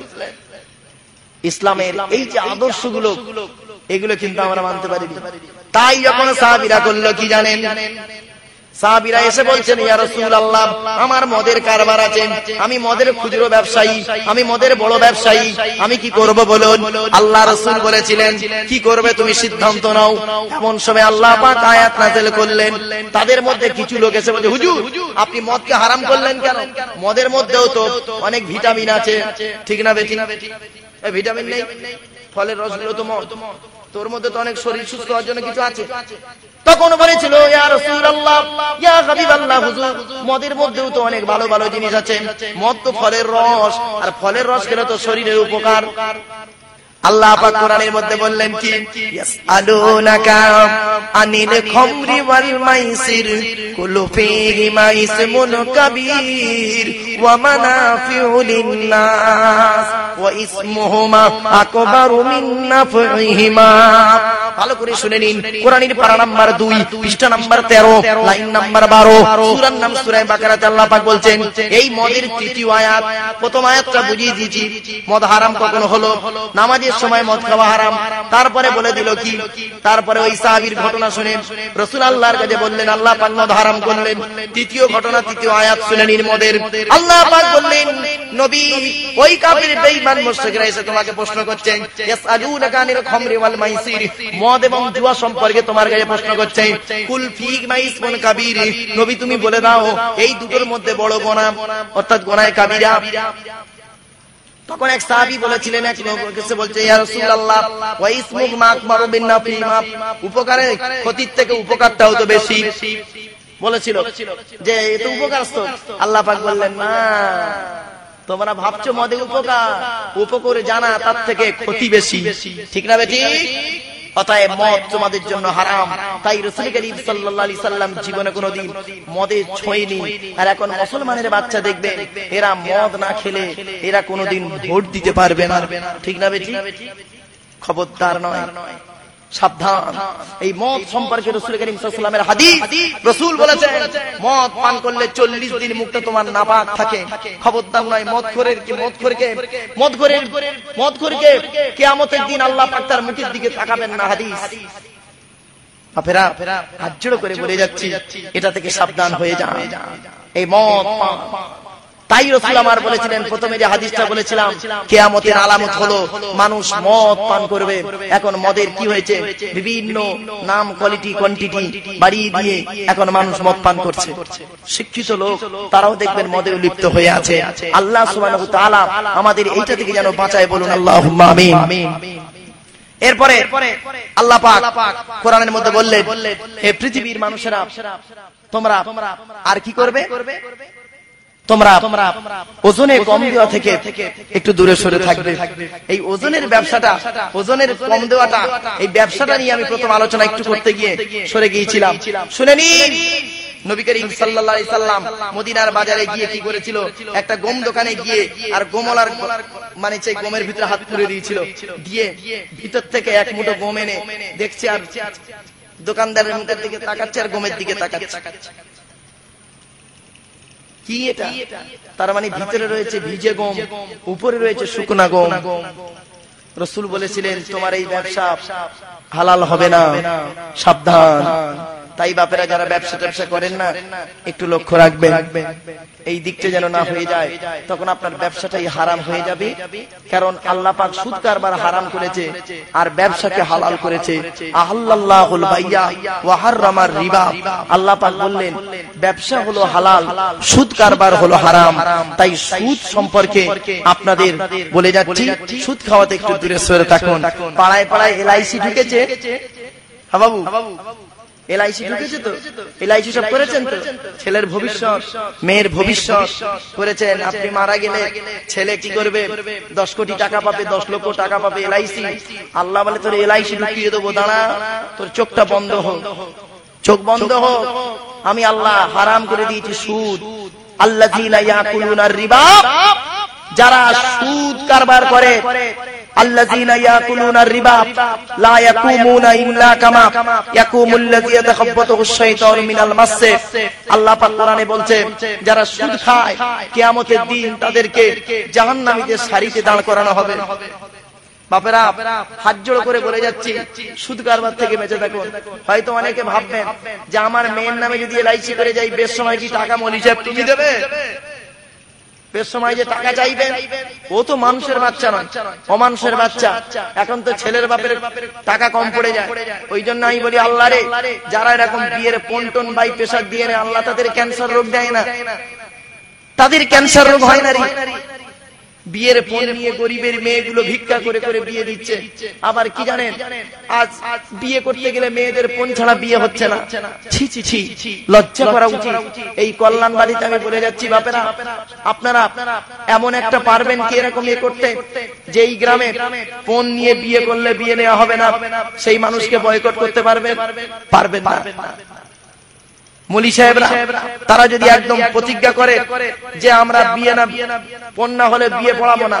ওরে আল্লাহ, বিহারে পেপারে দিয়েছিল, বিহারে এক জায়গার মৌলী সাহেবরা আন্দোলন করেছে, কমিটি করেছে, যে বিয়েতে পণ লেনদেন হবে সেই বিয়ে আমরা পড়াবো না। ও আল্লাহ, পড়াবেন তাই কি আছে? বিহারের মৌলী সাহেবকে পশ্চিম বাংলার মৌলী সাহেব নেই, এখান থেকে মৌলী সাহেব ভাড়া করে ওখানে বে পড়াচ্ছে। আর এই হারামখোর মৌলী সাহেব গুলো ওখানে গিয়ে বে পড়াচ্ছে। বুঝতে পারেন? ওই জন্যই রাসূল বলেছিলেন, বাপেরা সর্বপ্রথম জাহান্নামে যাবে এই আলেম মৌলী সাহেব গুলো। এদের আল্লাহ ছাড় নেই, এত মারবে না, সে মারের কোনো ব্রেক দেবে না। আমলোকরা কি তার থেকে এই মৌলী সাহেবদের বেশি বিপদ? সেজন্য আপনাদেরকে হাত জোড় করে বলে যাচ্ছি, অন্তত বিয়ের পণ নেওয়াটা বন্ধ করুন। এই যুব সংগঠন বিয়ের পণ নেওয়া বন্ধ করুন, আর সুদ কারবার বন্ধ করে দিন, মদ খাওয়াটা বন্ধ করে দিন। এই গ্রামে কি কোনো মদখোর আছে? আছে, তাই না? আমি একটা গ্রামের নাম বলে যাচ্ছি, মনে রাখবেন। আমি তো ভাবতে পারিনি পশ্চিম মেদিনীপুরের পিংলা থানার অন্তর্গত একটা গ্রাম আছে, গ্রামটার নাম হলো হারমার। ওই গ্রামে একটা মদখোর নেই। ওই গ্রামে একটা সংগঠন আছে, যুবকরা সংগঠন করেছে পুরপার সিলসিলা। আমি তো বিশ্বাসই করিনি, হতে পারে নাকি গ্রামে এমন কোন গ্রাম নেই তাতে মদখোর নেই। বলে, হুজুর কিছু মনে করবেন না, এখানে যদি কোনো লোক মদ খায় তার মারা হবে, ক্লাবের ছেলে আছে তার মারবে। বলে এই গ্রামের কোনো মদখোর নেই। সুদ টুদ হয়তো গরমে ভেতরে এলাইচি টেলাইচি করে টোরে খায়, কিন্তু মদখোর আপনি একটাও পাবেন না। একদম গ্রাম ছাড়া করে দেবো মেরে। দেখেছে মৌলী সাহেবরা ওয়াজ করে কি লাভ করবে? তার থেকে বেশি মানে আর না, এই টান দিয়ে মানুষের মন জয় করা যায় না, মানুষকে বেঁধে রাখা যায় না। এখন একটাই জিনিস কি জানেন, এই মার হলেই সব ক্লিয়ার, ঠিক না বেটি? সেজন্য বাপেরা আপনাদেরকে এই জিনিসগুলো একটু বলে যাচ্ছি, একটু লক্ষ্য রাখবেন। দরুদ শরীফ আল্লাহুম্মা সাল্লি আলা সাইয়্যিদিনা মাওলানা মুহাম্মদ ওয়া আলা আলিহি।